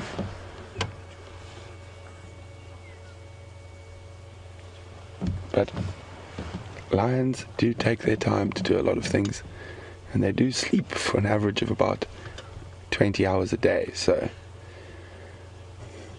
this could be a long process.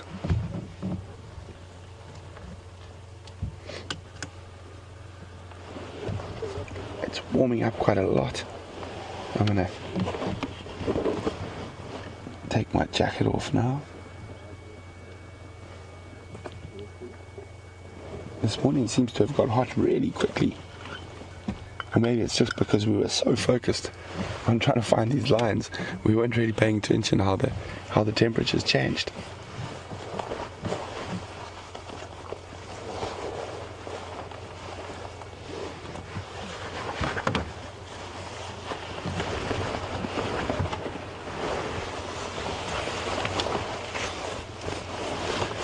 So excuse all the ruffling while we discard some layers.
Now with lions hunting, it is a patience game.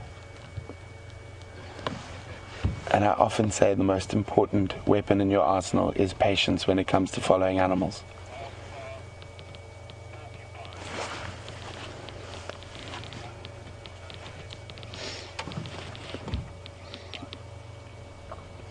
So while we're waiting for the lions to do something.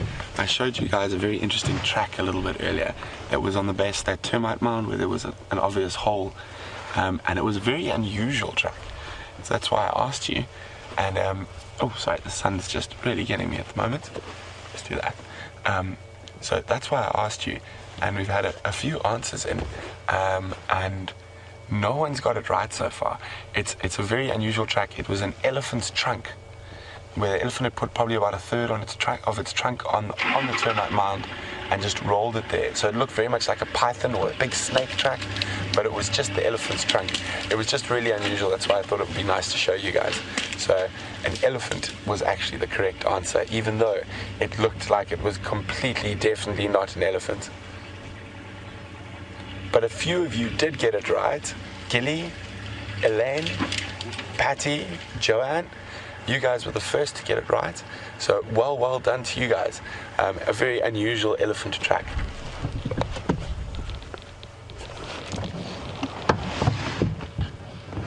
Also, Kimmy and Marlene, well done.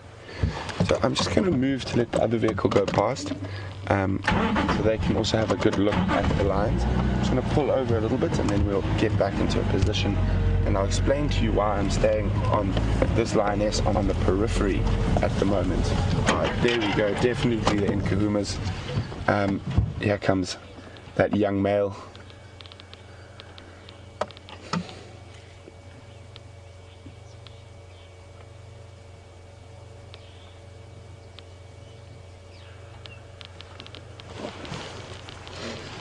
So I've been trying.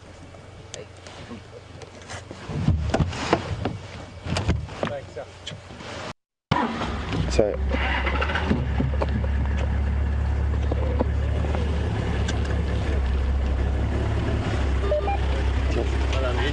Brent, sorry.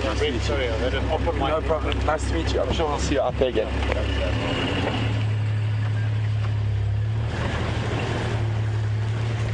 So they're on the move now, some of them. I'm going to explain why I've chosen to stay right here on the edge. I'm going to move this way. What I'm going to try to do now, that I'm staying with these is around the corner, and if they're all on the move now except for the one lying next to us. But the reason I'm staying right here on the edge is they are heading straight across towards where this little road goes. For those of you who were on the Sunrise Safari yesterday, I think you guys named it Mount Mongoose, and that's just around the corner here. So yesterday we were looking at Africa's smallest member of the carnivore family on this road, and today we're looking at Africa's largest member of the carnivore family. So I'm gonna come back here now. Just want to see if I can figure out what they're so interested in. And we're actually approaching Mount Mongoose, as you guys have named it, right now. And the lions are just off here. We might even be able to get a visual from this higher ground here next to Mount Mongoose. But I just want to see, because I've been trying to listen to see if I can hear a buffalo or anything. And no, and big shock, and I find another lion. So it's possible that they were chasing something and they've been split and now they're looking. So we're at Mount Mongoose, literally Mount Mongoose is next to me, but we found another lioness. So they might have chased something. That's why they could have given us such a hard time when we were tracking this morning. So I think we're going to go off-road behind this lioness.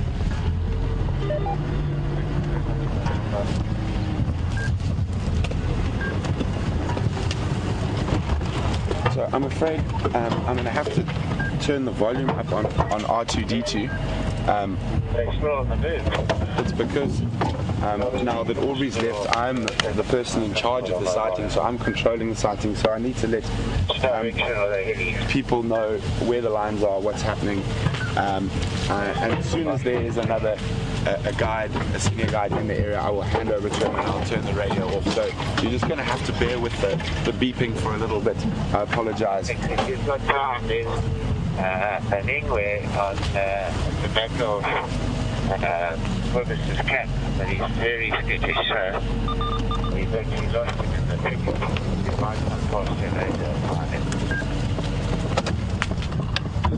can see the other lines moving on the other side of the drainage line.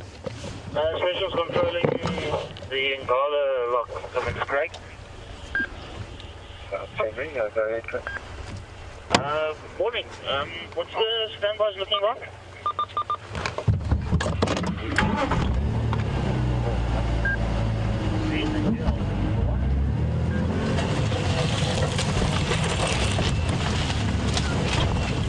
So as you can see, the lioness walk in front of us there. If anyone is worried we might be disturbing them, just bashing around, you can see she takes no notice of it. She's been followed by vehicles since she was a cub. Oh, have we managed to? They've changed their direction slightly.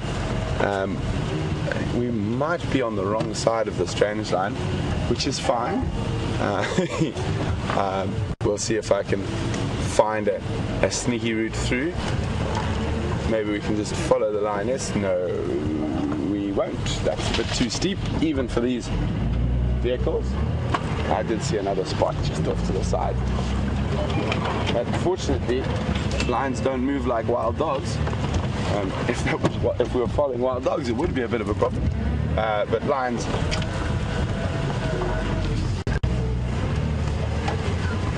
yes, this looks far more civilized. Maybe not to you guys, but to me it's something I definitely know I can cross through. Watch famous last words. So Andrew and I have to start digging. The line's just next to us, but don't worry, pretty sure we've got this one.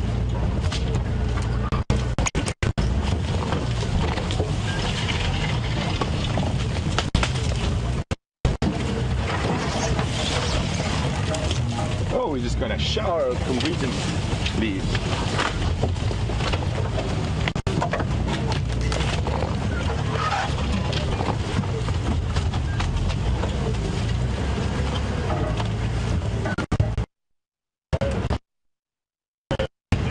I lost sight of those lines for a second. I'm just gonna, I think there might still be some behind us, but I want to stay up ahead with the females in the front in case they do spot something. I've got them again.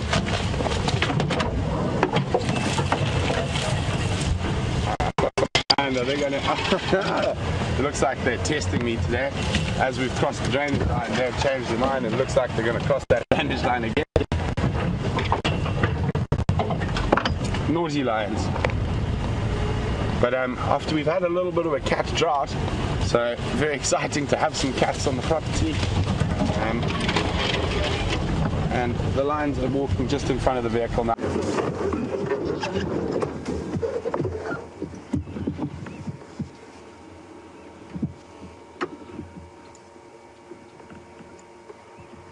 Welcome back, and it was an unplanned link because of the bad signal that Brent is going through, and apologies for that, but we've literally just got into position here, and what a morning this is.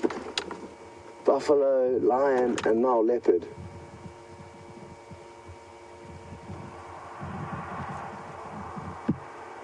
Now, this is a female leopard called Shadow, and just before we got here, her and her cub were moving together, but then she would have obviously told the cub by a few snarls and growls that it's time for the cub to stay put. And she's moved off a short distance from where we were told that her and the cub parted ways. And she's just taking some time to relax in the shade and clean herself. Now, it's hard to say or guess what she will do next. This may be a short break that she's having, or she may spend some time relaxing here away from her cub. It's not uncommon for adults to leave cubs away from where they are because cubs naturally want to play and suckle and essentially tire out the adults, so the adults take some time away from them when they can to rest and relax.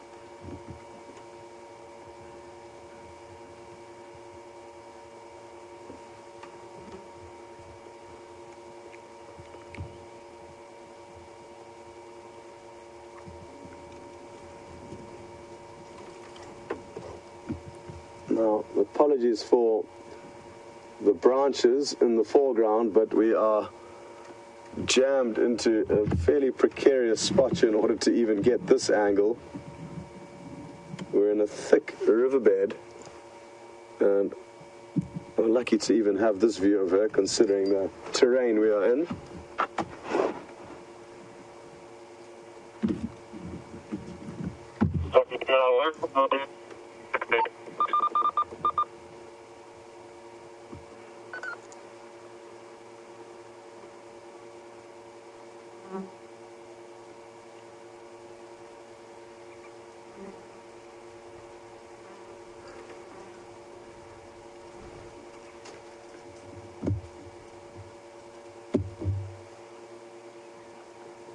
And this is not only great for this current safari that we're all on now, but it's also good prospects for this afternoon.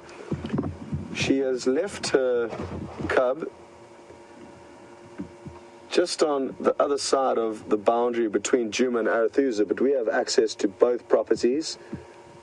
So the cub, who is called Sindile, is on Arathusa, and the mother shadow is who we are looking at right now. And where is she going to head to next? Okay. Well, we're going to keep the vehicle moving, keep a close eye on her, and just make sure we don't lose her in the thick vegetation.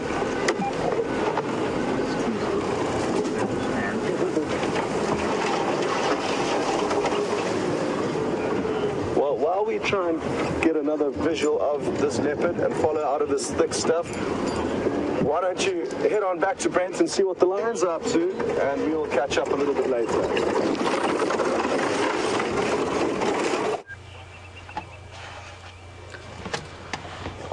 Welcome back, guys. Sorry about that crash, but I hear you crashed straight to a leopard. Isn't that wonderful? Amazing morning out here so far. Well done, Scott. We just have this nice, beautiful sight of this Nkuhuma lioness sitting on top of a big termite mound.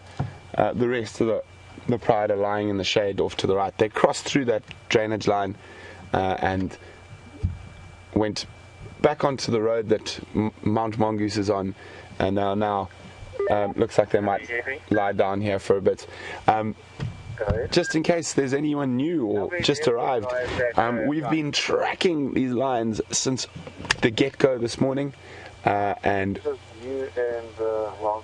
Aubrey and I were checking the area. Aubrey found them on foot. They ran away from him.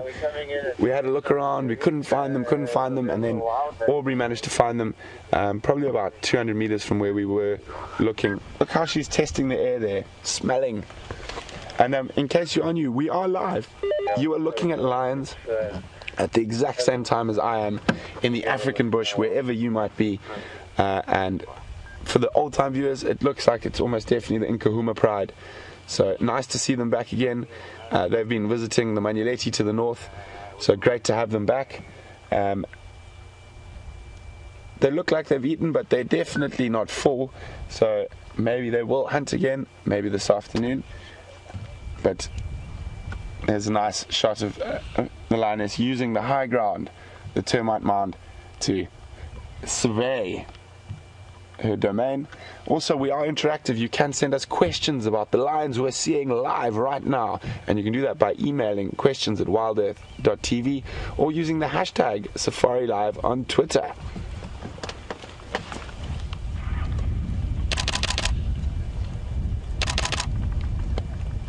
So if you hear that clicking, don't worry, that's just my camera. Such a beautiful shot, I can't resist taking a few photographs.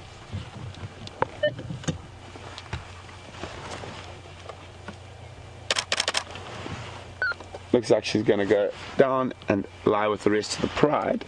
Oh, she smelt something. I can definitely see some mongoose dung on that termite mound, so this could be another termite mound that the Mount Mongoose business use.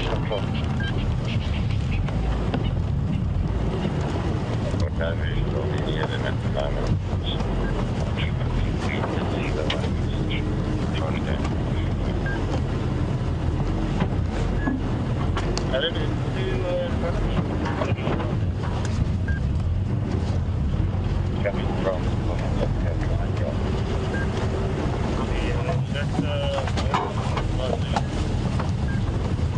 He's done.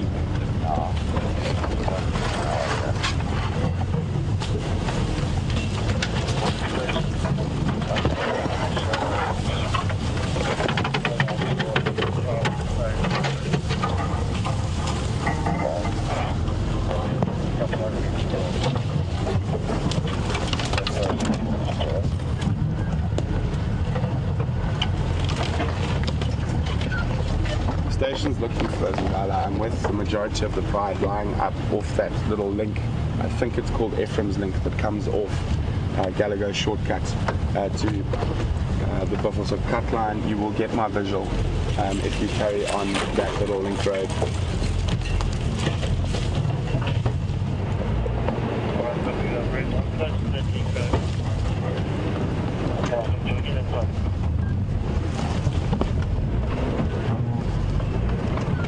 Okay guys, the lines are lying up now, so we're not going to leave them. We're going to stay here in case they move again, but apparently something's happening with Scott and Shadow, so we're going to cross across to Scott really quickly and we'll be right here waiting for you.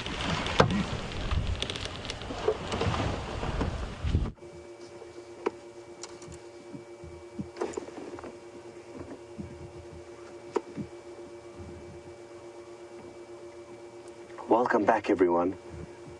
And this female leopard is stalking something. We're not sure what it is, but look at her body language. We can see her tail flicking from side to side. And she's poised and ready. We saw her bounding about 20 or 30 meters in this direction before she stopped. And is now acting far more stealthy and cautious. It could be any given prey item up ahead, a steenbok, a duiker, potentially impala. But you can tell from that body language that there is something up ahead. And as we continue to watch her closely, we may even get to see her stalking through this grass. And she appears to be slowly flattening herself to the ground, trying to make herself less and less visible to whatever it is that's up ahead. There she goes. She's completely flattened herself now. And I'm just going to creep forward a meter or two. We don't want to interfere in whatever it is that she is stalking. I can hear, James and I can hear something rustling in the vegetation, and that gives you an idea of how difficult it is for her to creep up to anything. The vegetation is very dry and rustles as animals move through it. Just earlier this morning, 2 francolins sounded like a buffalo rustling in the grass. So it gives you an idea of what she's up against in terms of getting close to the prey. It's very dry vegetation. Let's creep forward a meter or two and see if we can't see what it is that she can see.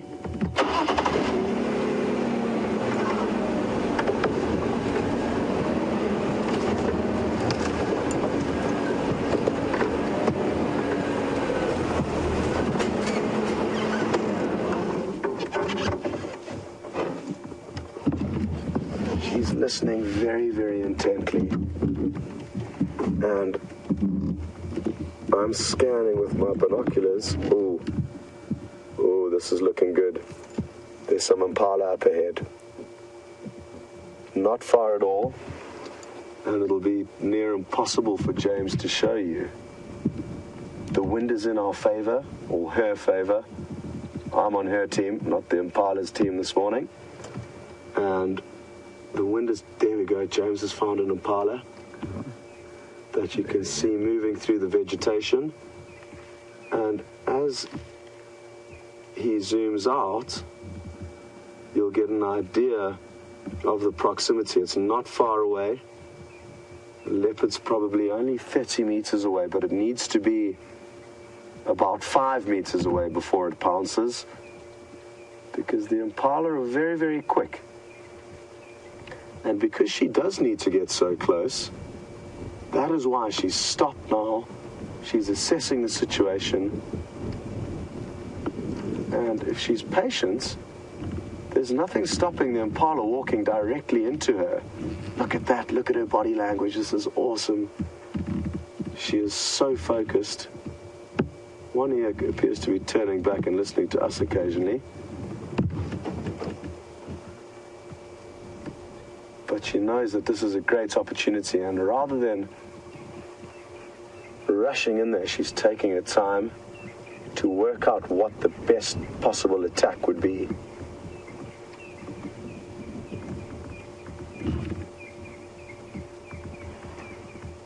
Now, at this time of the year, leopard and lion are spoilt with easier prey to catch, and the easier prey are male impala that are so caught up in the rutting season chasing one another around that they can often lose sight of the fact that they're living in a very dangerous place with lions and leopards running around. And this brief window during the rutting period does allow leopards an easier chance of catching the impala. Here she goes. What are your plans, Shadow? Now, because her senses are so much better than ours, it can be difficult for us to understand exactly what they are hearing, and there may be other noises that she can hear off to the side now, or she just feels that she needs to link ahead of these impala. We're going to try and follow, but at a distance that we don't interfere or impact on what happens here.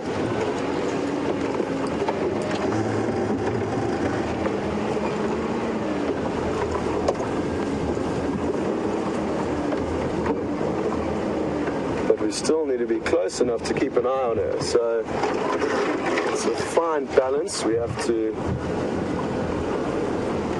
perform here. And I'm just going to update the guys on the radio now of where exactly she is.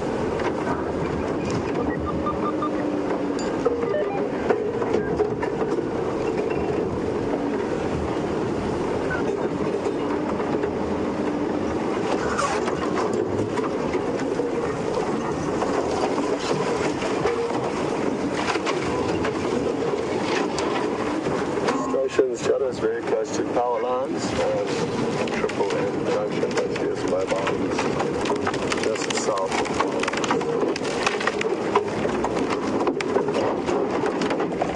So those impala all seem to disappear. I'm not sure which direction they've gone, and she seems to be continuing moving to the east alongside us on the right hand side.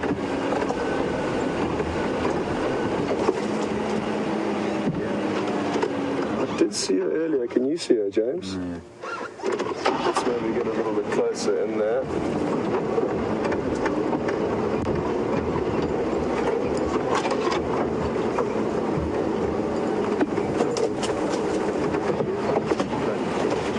Okay, she's just crossed in front of us here. And I wonder where these impala headed off to. There's a strong chance that she could have heard them heading in this direction and is now following them, because it's the rutting season. The impala will run off and chase one another. They certainly didn't have any idea that she was there. That I can assure you.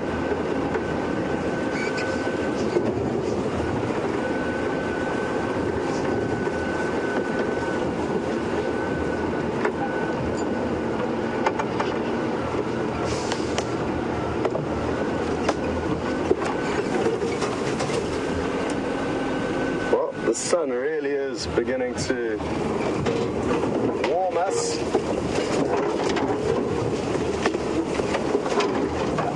It just goes to show that leopard will also move in the warmer hours of the day.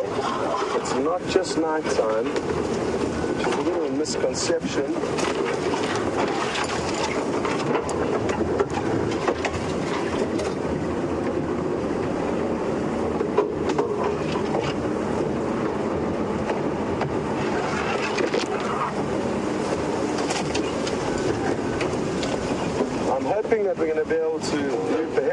stop the vehicle to allow James to film her and all of you to see her, but we do have to keep with her,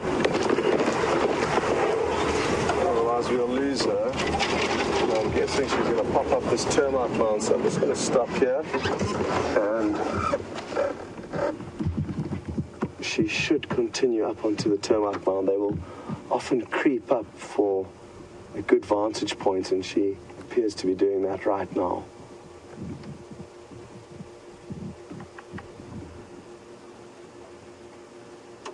Well, aren't we lucky? What a beautiful sight this is. Look at her tail twitching with excitement.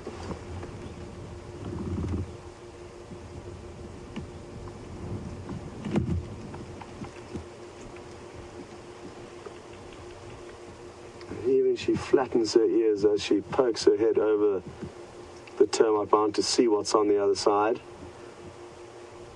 I'm sure we would have seen that tail flicking a lot more excitedly if she did see anything. But just a few casual, gentle twitches indicates that she's content but not hugely excited.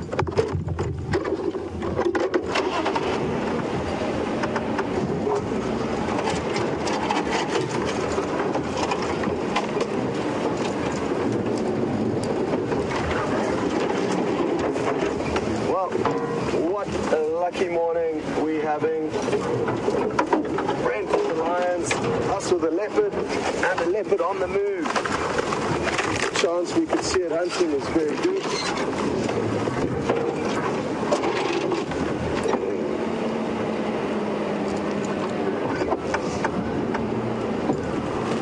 A little riverbed that looks a little bit steep for us to cross through.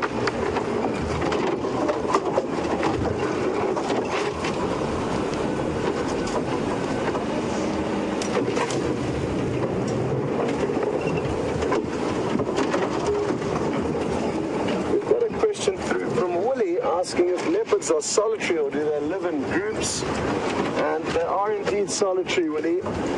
Unless they are mating or they are with their cubs, you will typically only see leopard alone. And it's only the lion really in the whole world that have realized the benefits of living in groups or prides. Other cats are all basically solitary.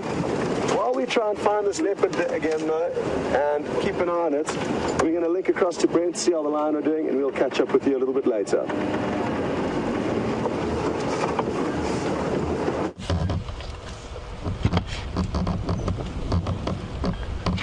Welcome back, everyone.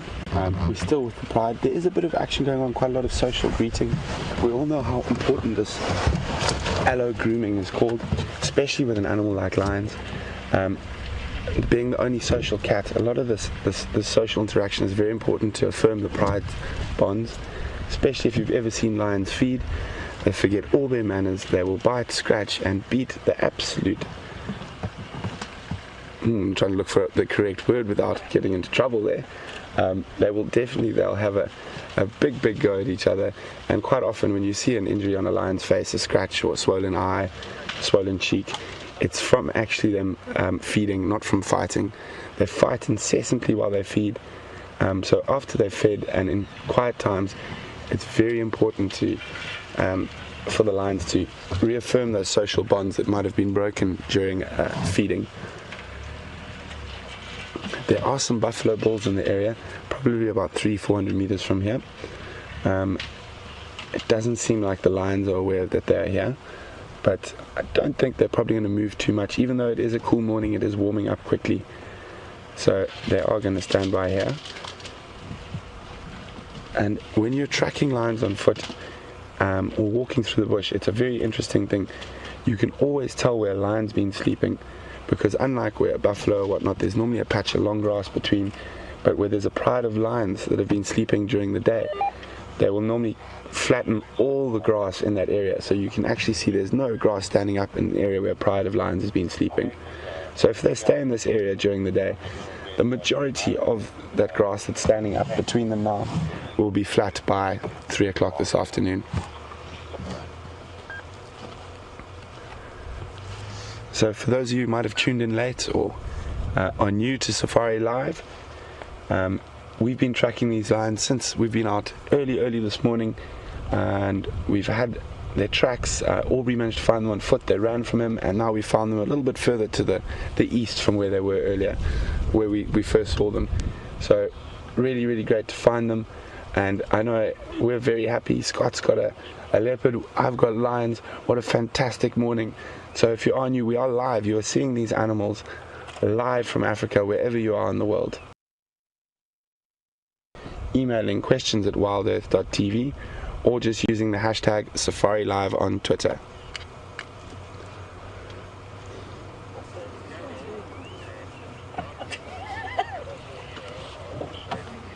Sometimes it's quite cool not to just to sit beside me and enjoy what Brent or Scott when the other presenters around. It's my fact.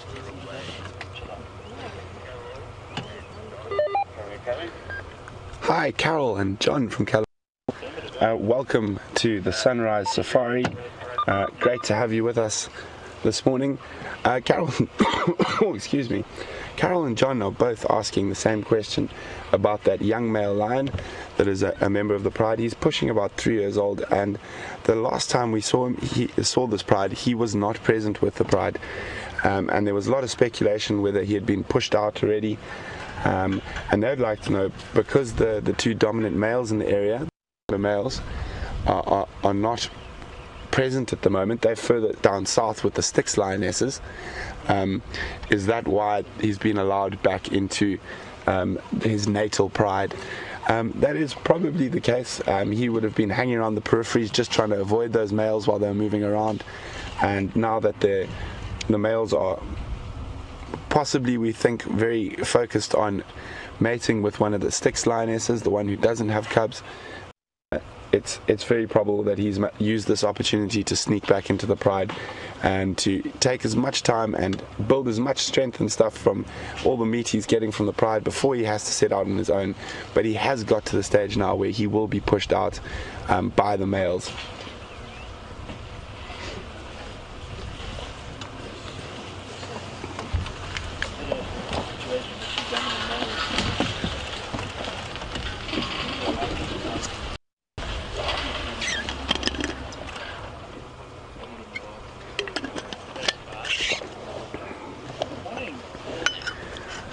Morning, Gail from Chicago. Welcome on the Sunrise Safari, Gail. Gail would like to know, do we know whether any of the lions and leopards that we see regularly are pregnant at the moment, and when was the last time lion cubs were born? Gail, the last time lion cubs were born was probably about now just over 3 months ago to the Styx pride. As far as I'm aware, at the moment those lionesses are keeping the cubs to the south of us in the Molwati drainage, and my last report, all 3 of the cubs were still very healthy. This pride probably had cubs, the last set of cubs here, probably pushing about 1.5 years at the moment. So it is possible that some of these lionesses might be coming to estrus soon, and that will definitely bring those dominant males in. Good luck for the young male, because if there's a female in estrus here, he will have a very hard time staying with the pride.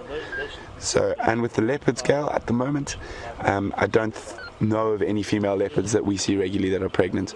Karula has been seen mating with Tingana and Mvula to the north and to the south of us. So it is possible, but we're going to have to wait a few months to know if she's actually been impregnated, because she was mating earlier, I think in December, and that did not come to fruition. So at the moment I'm not aware of any leopards that are pregnant, but I definitely think one of the Styx lionesses is coming to estrus now again shortly, and that's why those Matimba males are spending the majority of their time down to the south of us, and I think she might be coming to estrus quite soon, so there could be some mating activity. With the gestation on both lion and leopard, it's between 90 and 100 days, so very short gestation, and the reason for that is that they have very high mortality rate amongst the cubs of lion and leopard. So if they do lose their cubs, they immediately come back into estrus. So within 5 to 10 days of the cubs dying, they'll immediately come back into an estrus cycle and start mating again. And that is because of the high mortality rate in lions and leopards. Just hang on a second, I'm going to ask.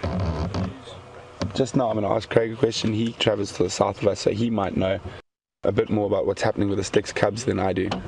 There are 3 of them, and they are lionesses are back at the den side. On the Molwati. Oh, there we go. Thanks very much, Craig. No problem. Craig's just let us know that with those cubs, all 3 are still healthy and well. The lionesses, after we saw them a couple of days ago, they've headed back to the den where those cubs are, and the 2 Matimba males in that area. So the cubs have more than likely been introduced to the males by now. So there we go, Gail. I hope that helps you answer all the questions on babies and pregnancies in this area at the moment.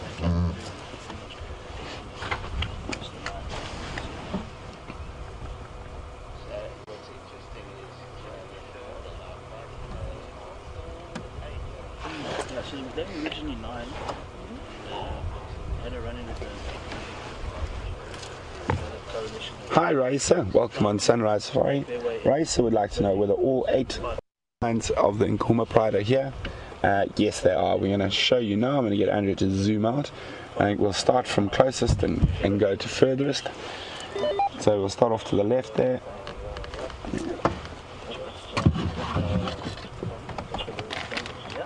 So there's 1, 2, 3, we'll go back right, 4, 5, 6, and then 7 and 8 right at the back. So all 8 members of the Pride are present and accounted for. I think what happened is they were hunting when we came across them earlier. That's why we could only see 4 in the beginning. Then we found the 1 lioness who was quite a far from the rest of them, and that was probably they got separated when they chased something.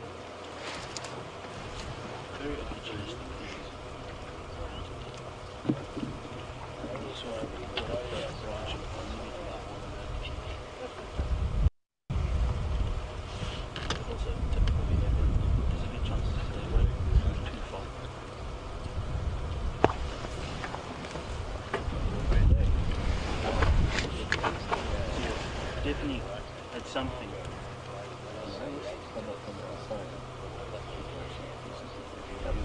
Yeah, I mean, if you look at this male, yeah. All of them have got a nice little bulge in the stomach. Seems like the Windy City, Chicago, is up and watching this morning. Another question from Chicago. Sid, welcome on Sunrise Safari. Sid would like to know, what is my scariest experience with lions? Well, Sid, it happened quite a few years ago when I was working inside the Kruger National Park in a private concession right on the Mozambique border. And that part of the world is quite famous for man-eating lions that feed off illegal immigrants that cross the border from Mozambique to get into South Africa. And we were working in a concession that had quite a famous pride. National Geographic did a show on them. They were called the Mega Pride, I think the name of the show was. While I was there were 38 lions in that pride. So they were serious super predators. They used to often kill 2 or 3 animals a night. And we hadn't seen them in a few days, and my tracker, Glass, Maramani and myself had their tracks, and we left our guests on a road on a rise above a drainage, and we walked down into that drainage line following the tracks, and we came through sort of a guarri thicket onto a large sodic site. A sodic site is an area that's got high salts and short grasses, but quite a lot of nutrients in it, so favored by a lot of grazers. That's why you often find a lot of predators around there, because there's a lot to eat. And we walk out of this guarri thicket and we spot that whole sort of mass of lions lying. They're probably about 60-70 meters from us, and as I'm sure a lot of say 99% of the time you walk into lions on foot during the day, they will run away from you. They're not the bravest cats out there. This particular occasion there were 2 male lions that we didn't know so well that had come in from the north of outside the concession, and they literally spotted us, and at 60 meters the lion will normally lift its head and start walking away. They spotted us and turned around and came to us at full speed. And to give you an idea, a lion at does 21 meters a second, so 60 meters they were on us in about 3 seconds.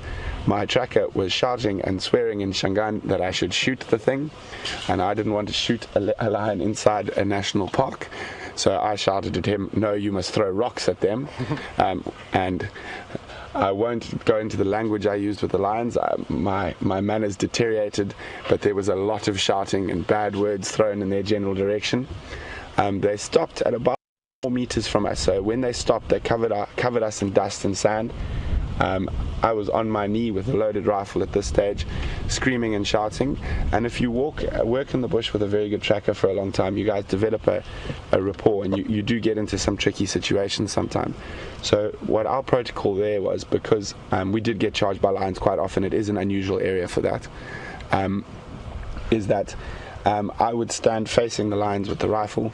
My tracker would put his hand through my belt and lead me backwards so I didn't trip over anything and maybe incite a charge. So they stopped at about 4 meters, covered us in dust, and then moved off, and then stopped again at about 10 meters. And lots of growling, and then lots of shouting and swearing from our side. And it took us about half an hour. Every time we sort of took a step backwards, they would come forwards, and step backwards, come forwards. And the amazing thing is that Glass and I were completely calm, and we got back to the safari vehicle, and unbeknown to us at the time, we weren't very far from the guests, so all the guests could hear was growling lions and a swearing ranger and tracker, and obviously a lot of the radios, we all have earpieces. So at some stage, one of the ladies had grabbed my radio and started shouting into it, oh my god, my ranger has been eaten by a lion." I had not.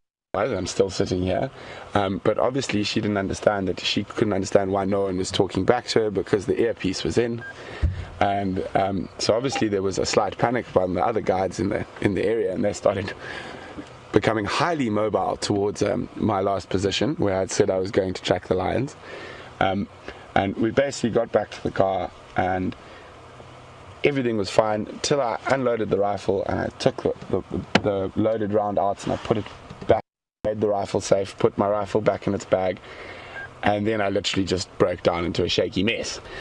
My tracker couldn't even get into the car. He kept trying to step in, and he kept missing the door, the step. And then one English lady who was on the vehicle had a very good sense of humor, managed to comment, "Brent, it's very nice you found the lions, but we really don't appreciate the language you were using." And for a moment I thought she was serious, but she was just joking. But it did take me a good 10-15 minutes to get the shakes off so I could drive off into the bush and find those lions. And we did proceed to have a wonderful sighting of them that morning. But that is probably my scariest experience with lions.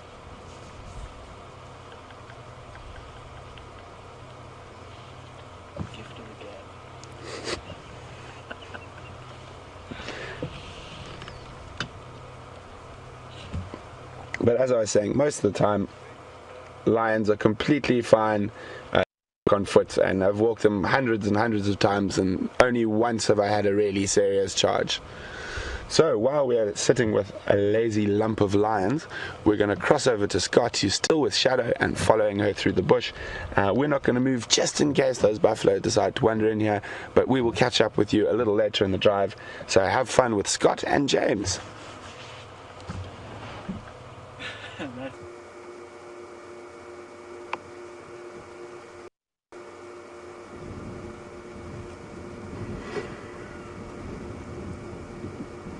Welcome back, everyone. And Shadow has been keeping us very busy, stopping and starting through some very thick vegetation. She's been moving for short periods of time and then resting for short periods of time, and her periods of rest may become longer as it does become hotter, but she is still interested in something. She's sniffing very intently. It could simply be that her empty stomach is fueling her movements. Although now she's listening very intently. Oh, there's a hyena right here next to us. So she's heard of a hyena approaching. And isn't this interesting? It's just come out of a mud wallow. You can see it's covered in mud on its rump. And it can smell this leopard. And it's going to continue to use that incredibly powerful sense of smell. There's also another hyena on the scene, so not just one but two, to try and find out if this leopard does have any food. And hyena will trail leopard in the knowing that there could be an easy meal to steal.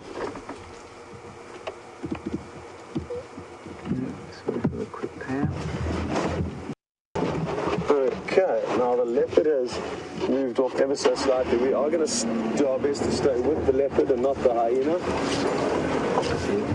Oh, she's just lying down. Perfect. Hopefully, we'll be able to get into a spot where we'll be able to show you her resting.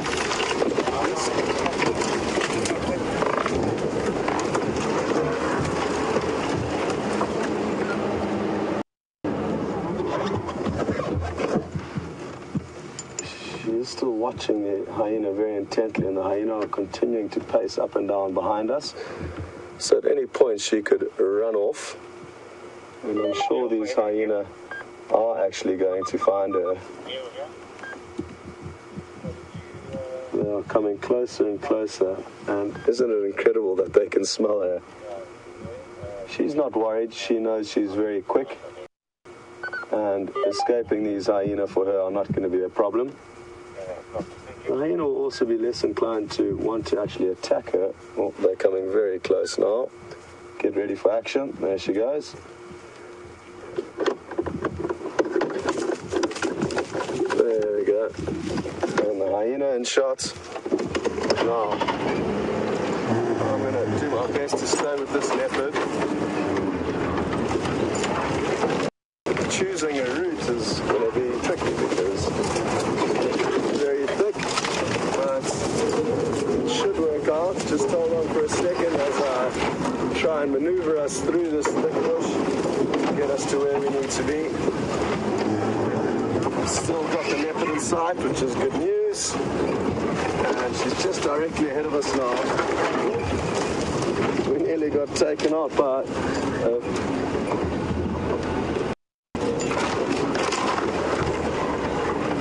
flying branch. It was kicked up by the car, but thankfully it missed us.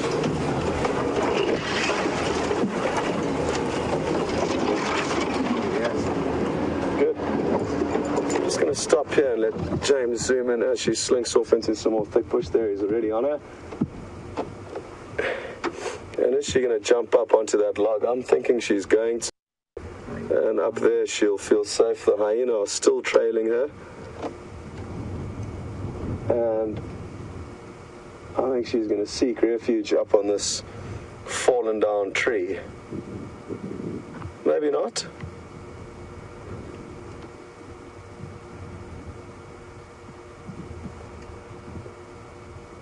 And now, like I said, hyena will trail leopard, knowing that the leopard could make a kill and the hyena could steal it easily. But I think here they're just going to make sure that there is no meat nearby and closely investigate what this leopard's actually up to.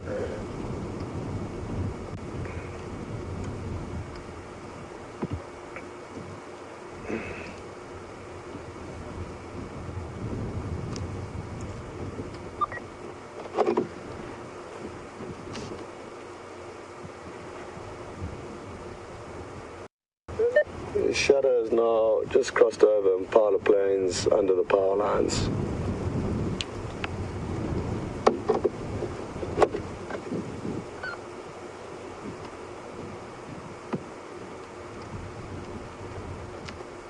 I'm going to try and get us a little bit closer. She seems to have stopped over there.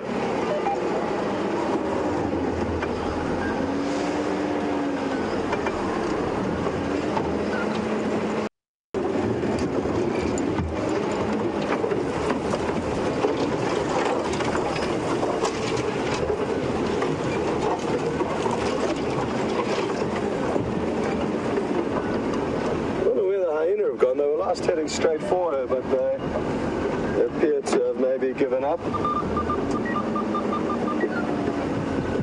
Last station, confirm you're looking for Scott? Yeah, just wanted to come to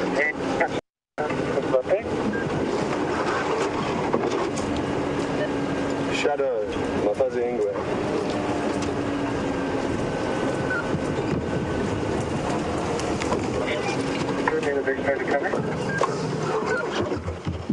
Come along Impala Plains. She's now mobile north from the power lines, just east of Impala Plains. Look at how beautiful this is in the morning sunlight.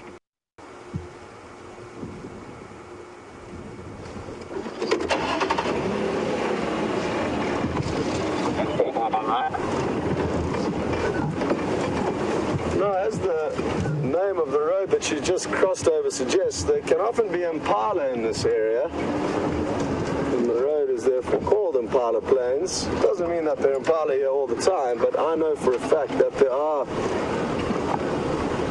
large herds of impala that do pass through this area. There's good grazing here.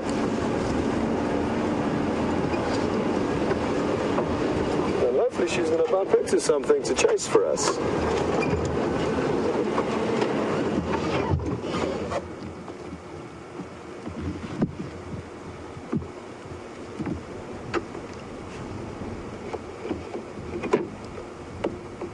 I'm going to be radio down now with the station joining the site and could please control it.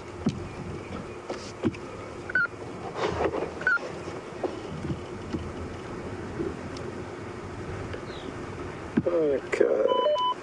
So now I can switch off the game drive channel. There's somebody else who can give them updates, and we are just going to reposition again now as she dissolves into that thick bush.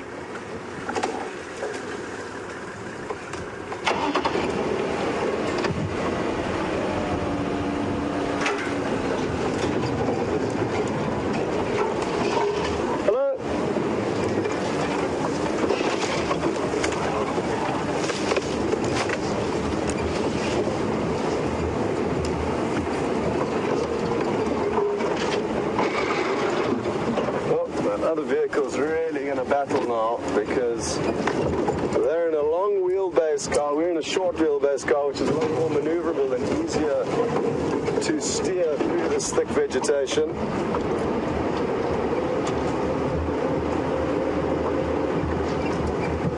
And that's a problem that all regular game viewers will have because they need to be big to get enough guests on the back.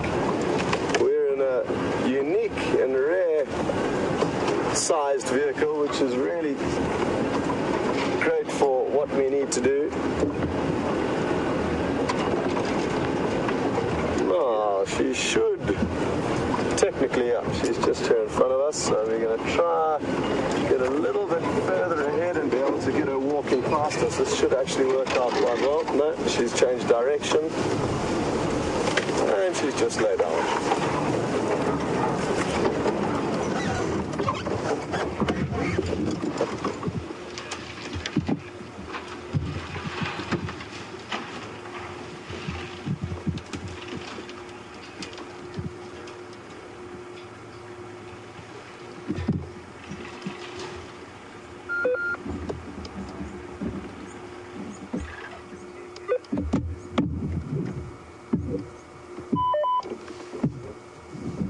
Now, like I did mention earlier, it is getting warmer.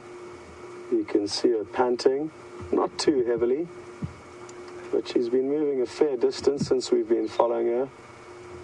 And I wonder how many times she is going to move before she decides to take a proper rest. They do spend a lot of time sleeping every day.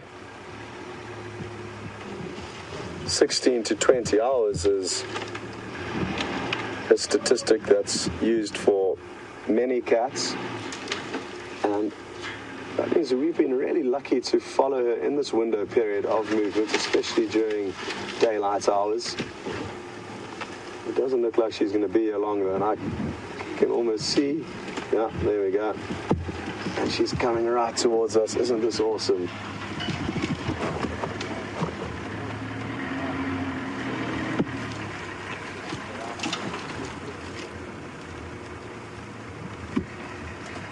Just a few meters past the vehicle. And on she goes.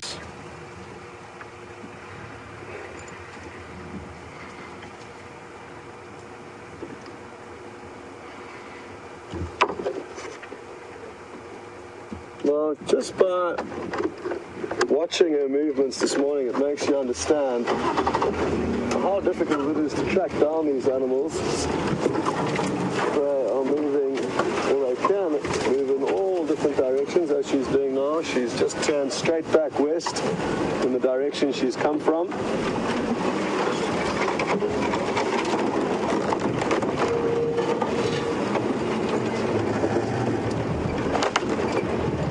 What is it that's caused her to change direction? Possibly she's heard something. My earpiece is off. Thanks, James. Well, during all the off-roading, my earpiece popped out, not of my ear, I would have noticed that, but of the little audio box that it plugs into. So I've had no comms with the FC, the final control room. But now I'm back in action.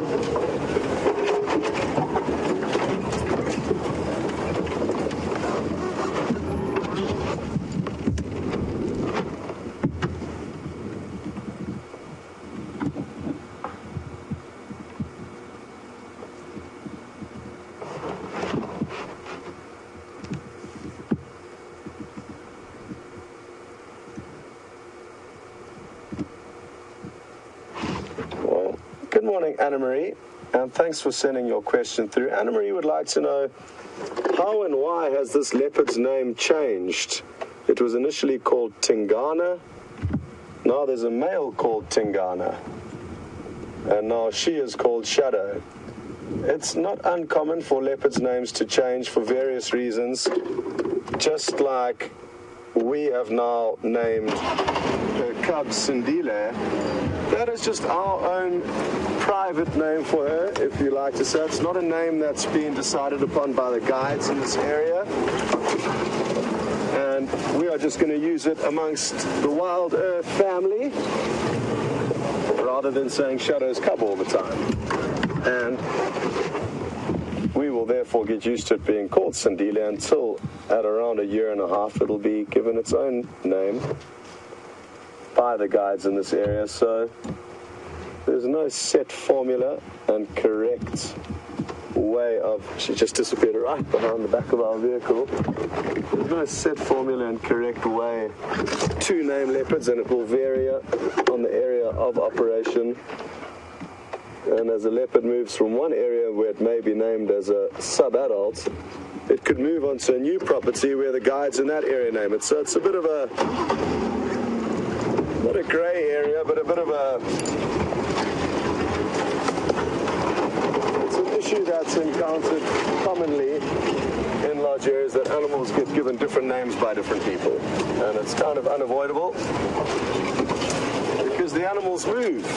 And as they move, the people who get to see them more often will decide on their own name for them.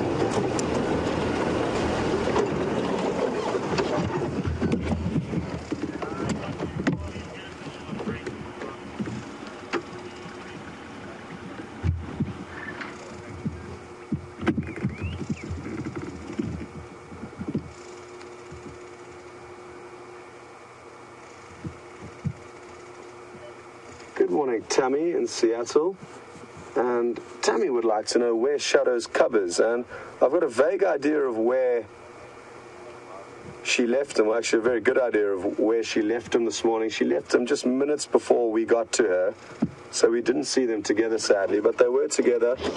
And they parted ways. And it's not uncommon for mothers to move with their cubs to get them into an area where the mother would like to hunt, and then tell the cub to stay put as she goes out and does her business. And we saw that just the other day when we were following her. And like I say, great prospects for this afternoon, because if we don't manage to find her, we've got a good idea of where the cub could be hiding out. So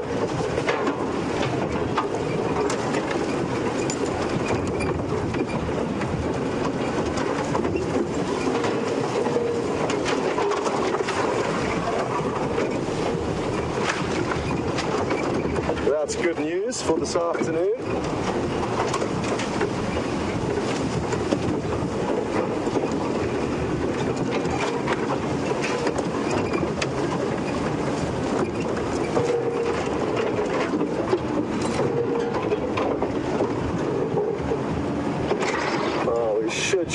hopefully be getting another good view of her if she continues in the direction she was heading in. Oh.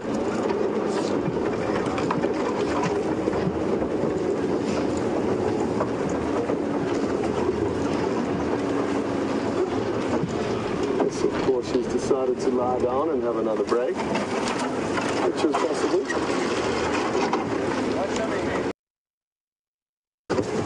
Will she lie down or is she continuing? She might be continuing, just in an area where we can't see her.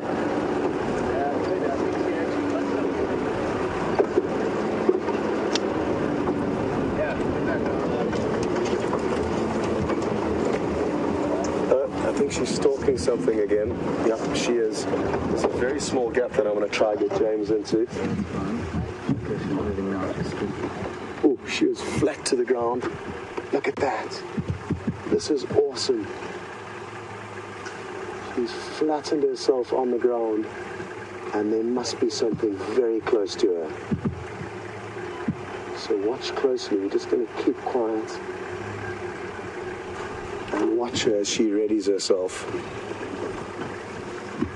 It's quite windy, and the wind is going to help mask her approach, provided, and judging by the direction she's looking in, the wind is in her favor. The prey should not be able to smell her. And I wonder what it is, possibly impala, possibly steenbok, duiker. But there's something not far from her that she is going to try her best to catch.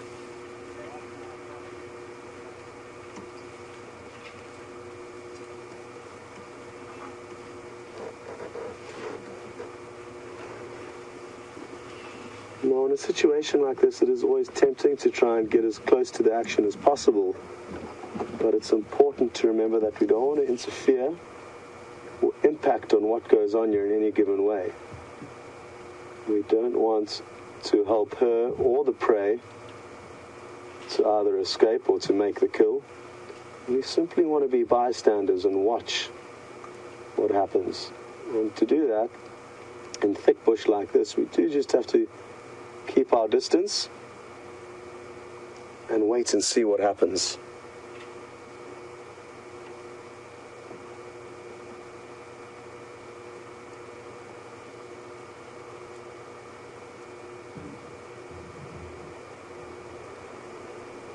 Just like, ooh,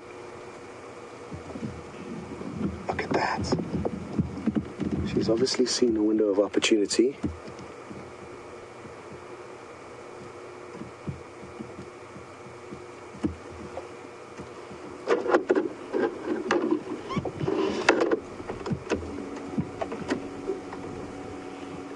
I'm thinking we're going to have to reposition ever so slightly now. So hold on.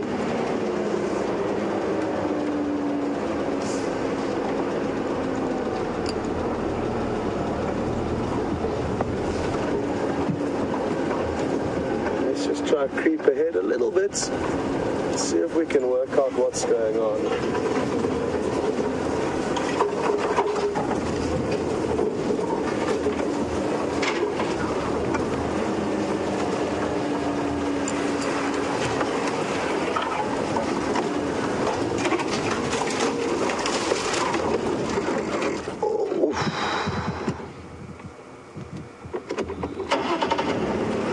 Steenbok just ran off. She was actually very, very close to it, but didn't have any luck.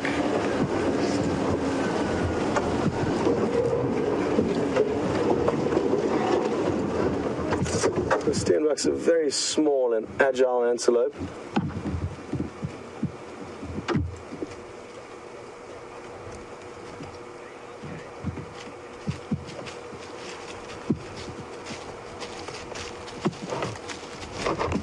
Well, we're being absolutely spoiled with the sighting today. She's on countless times now just walked just meters away from the vehicle.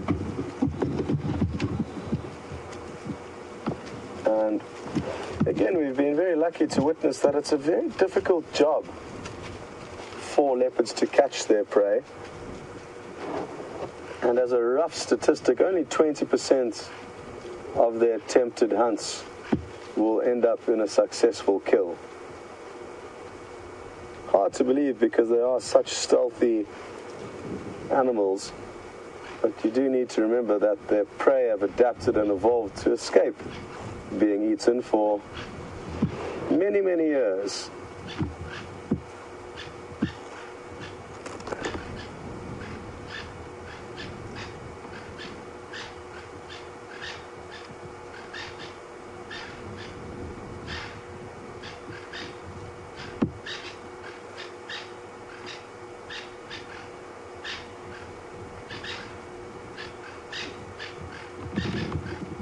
It'll be a great opportunity to head on back to Brent, see what the lion are up to, and I'm sure he'd like to say goodbye to all of you as the show draws towards a close, and we will see you before the end.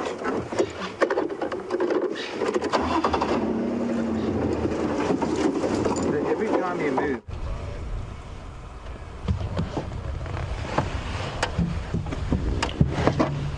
Welcome back, everybody. We are still with some very flat Nkuhuma lions. As you can see, not much movement happening here. It is still quite cool, and there is a cool breeze. It is possible they might move during the day, but it is unlikely. I think they're probably going to spend the majority of the day in this area. Yeah, heading through that area. We've lost the black jacket, if anybody picks it up. And sorry about R2D2 beeping away. But hopefully we'll have that rectified soon. But it has been a fun morning, especially for us tracking. I love tracking something, finding tracks and then finding the animals.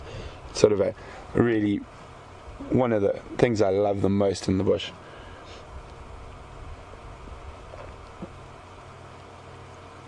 But there are buffalo reasonably close. Maybe if they make some noise this afternoon, it could entice the lions to follow.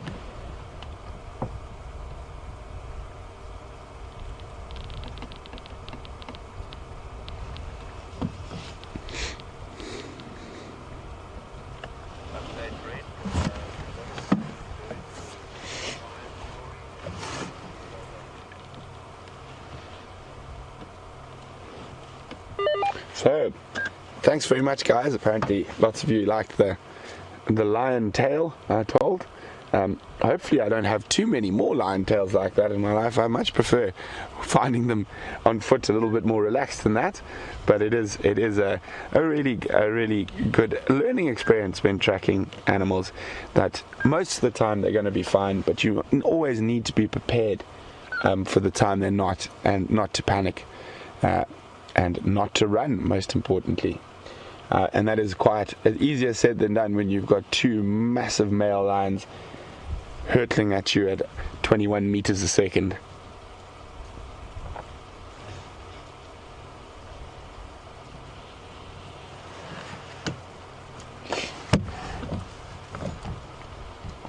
But I must admit, there's not much I like more than tracking cats on foot.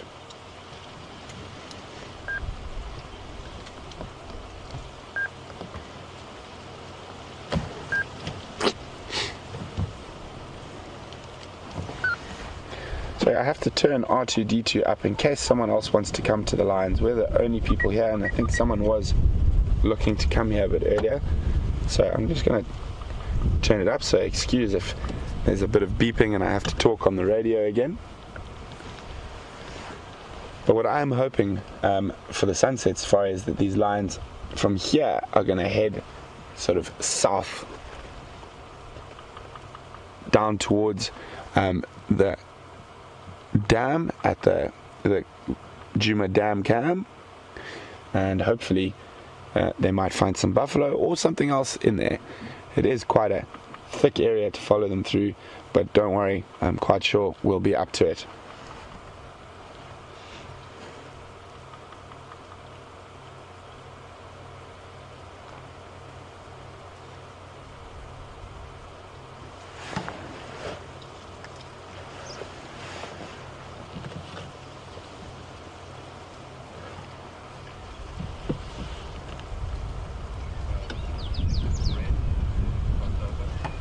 So it's been an absolutely splendid morning here on Wendy. We've had a fantastic time with you guys, and great to have you on the back while we actually tracked lions and managed to find them. So very exciting and amazing that Scott has got Shadow, and I know Shadow's been hunting from what I've heard.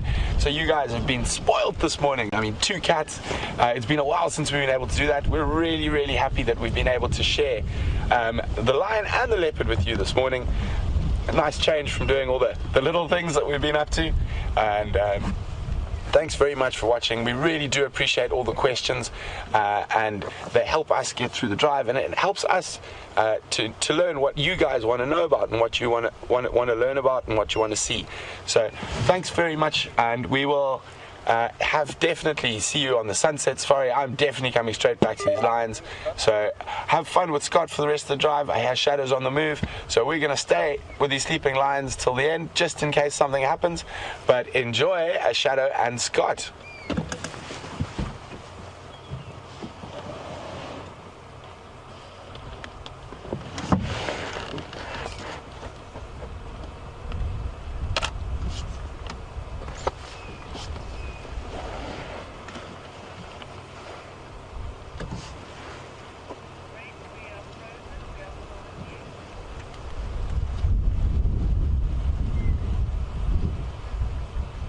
So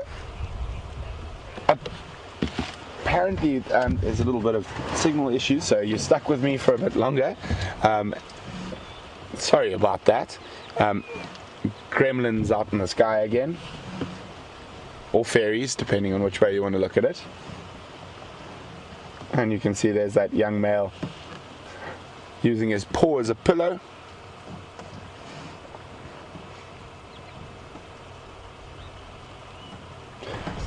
It was nice to have them moving and stalking through the bush earlier, not just flat cats. So, good start. So, we're going to try again across to Scott. So, bye for now, and we'll see you on the Sunset Safari.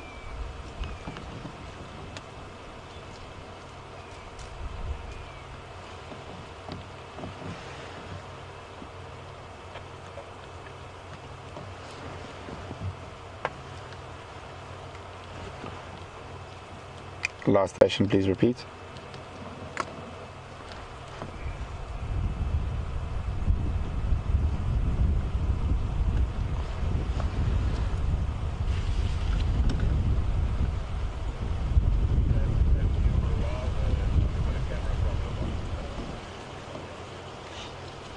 Oh, well, it seems like the gremlins are at full force, so you're back with me. I don't know if you guys saw that. The lion suddenly just jumped up. I think they heard something on the wind. It could be that the fact that those 2 Styx males have been around, that they could be a bit nervous. That's why they were quite difficult to track this morning. Obviously those males are not related and have had almost zero that I know of to do with the pride.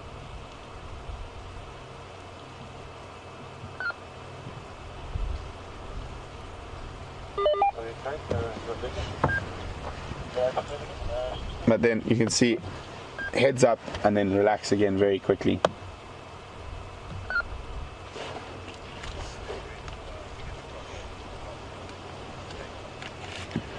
Bye again for the 3rd time, and over to Scott, and we'll catch up with you on the Sunset Safari.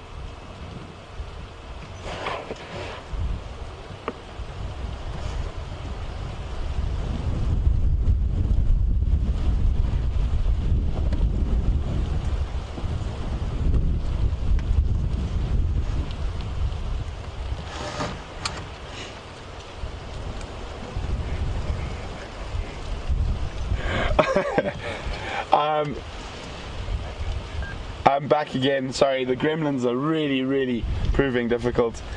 So you're stuck with me for the last few seconds. As again I said, I'll try my best. So I'll to say thanks from Scott as well. I know you guys have had a wonderful time with Scott following Shadow while she's been stalking. Really exciting to always see an animal like that stalking and moving, and we've had some great sightings of the Nkuhuma pride while they've been moving through the bush, and some bit of bundu bashing and crashing to keep with them. So it has been a fantastic morning. It took us a while to get onto those tracks and find these animals, but you can guarantee all of us here will definitely always try our best to find you the best sightings while we're out. And again, from both Scott and James and Andrew and myself and everyone in FC, we really do appreciate all the questions and interaction we have with you. It's one of the more rewarding parts about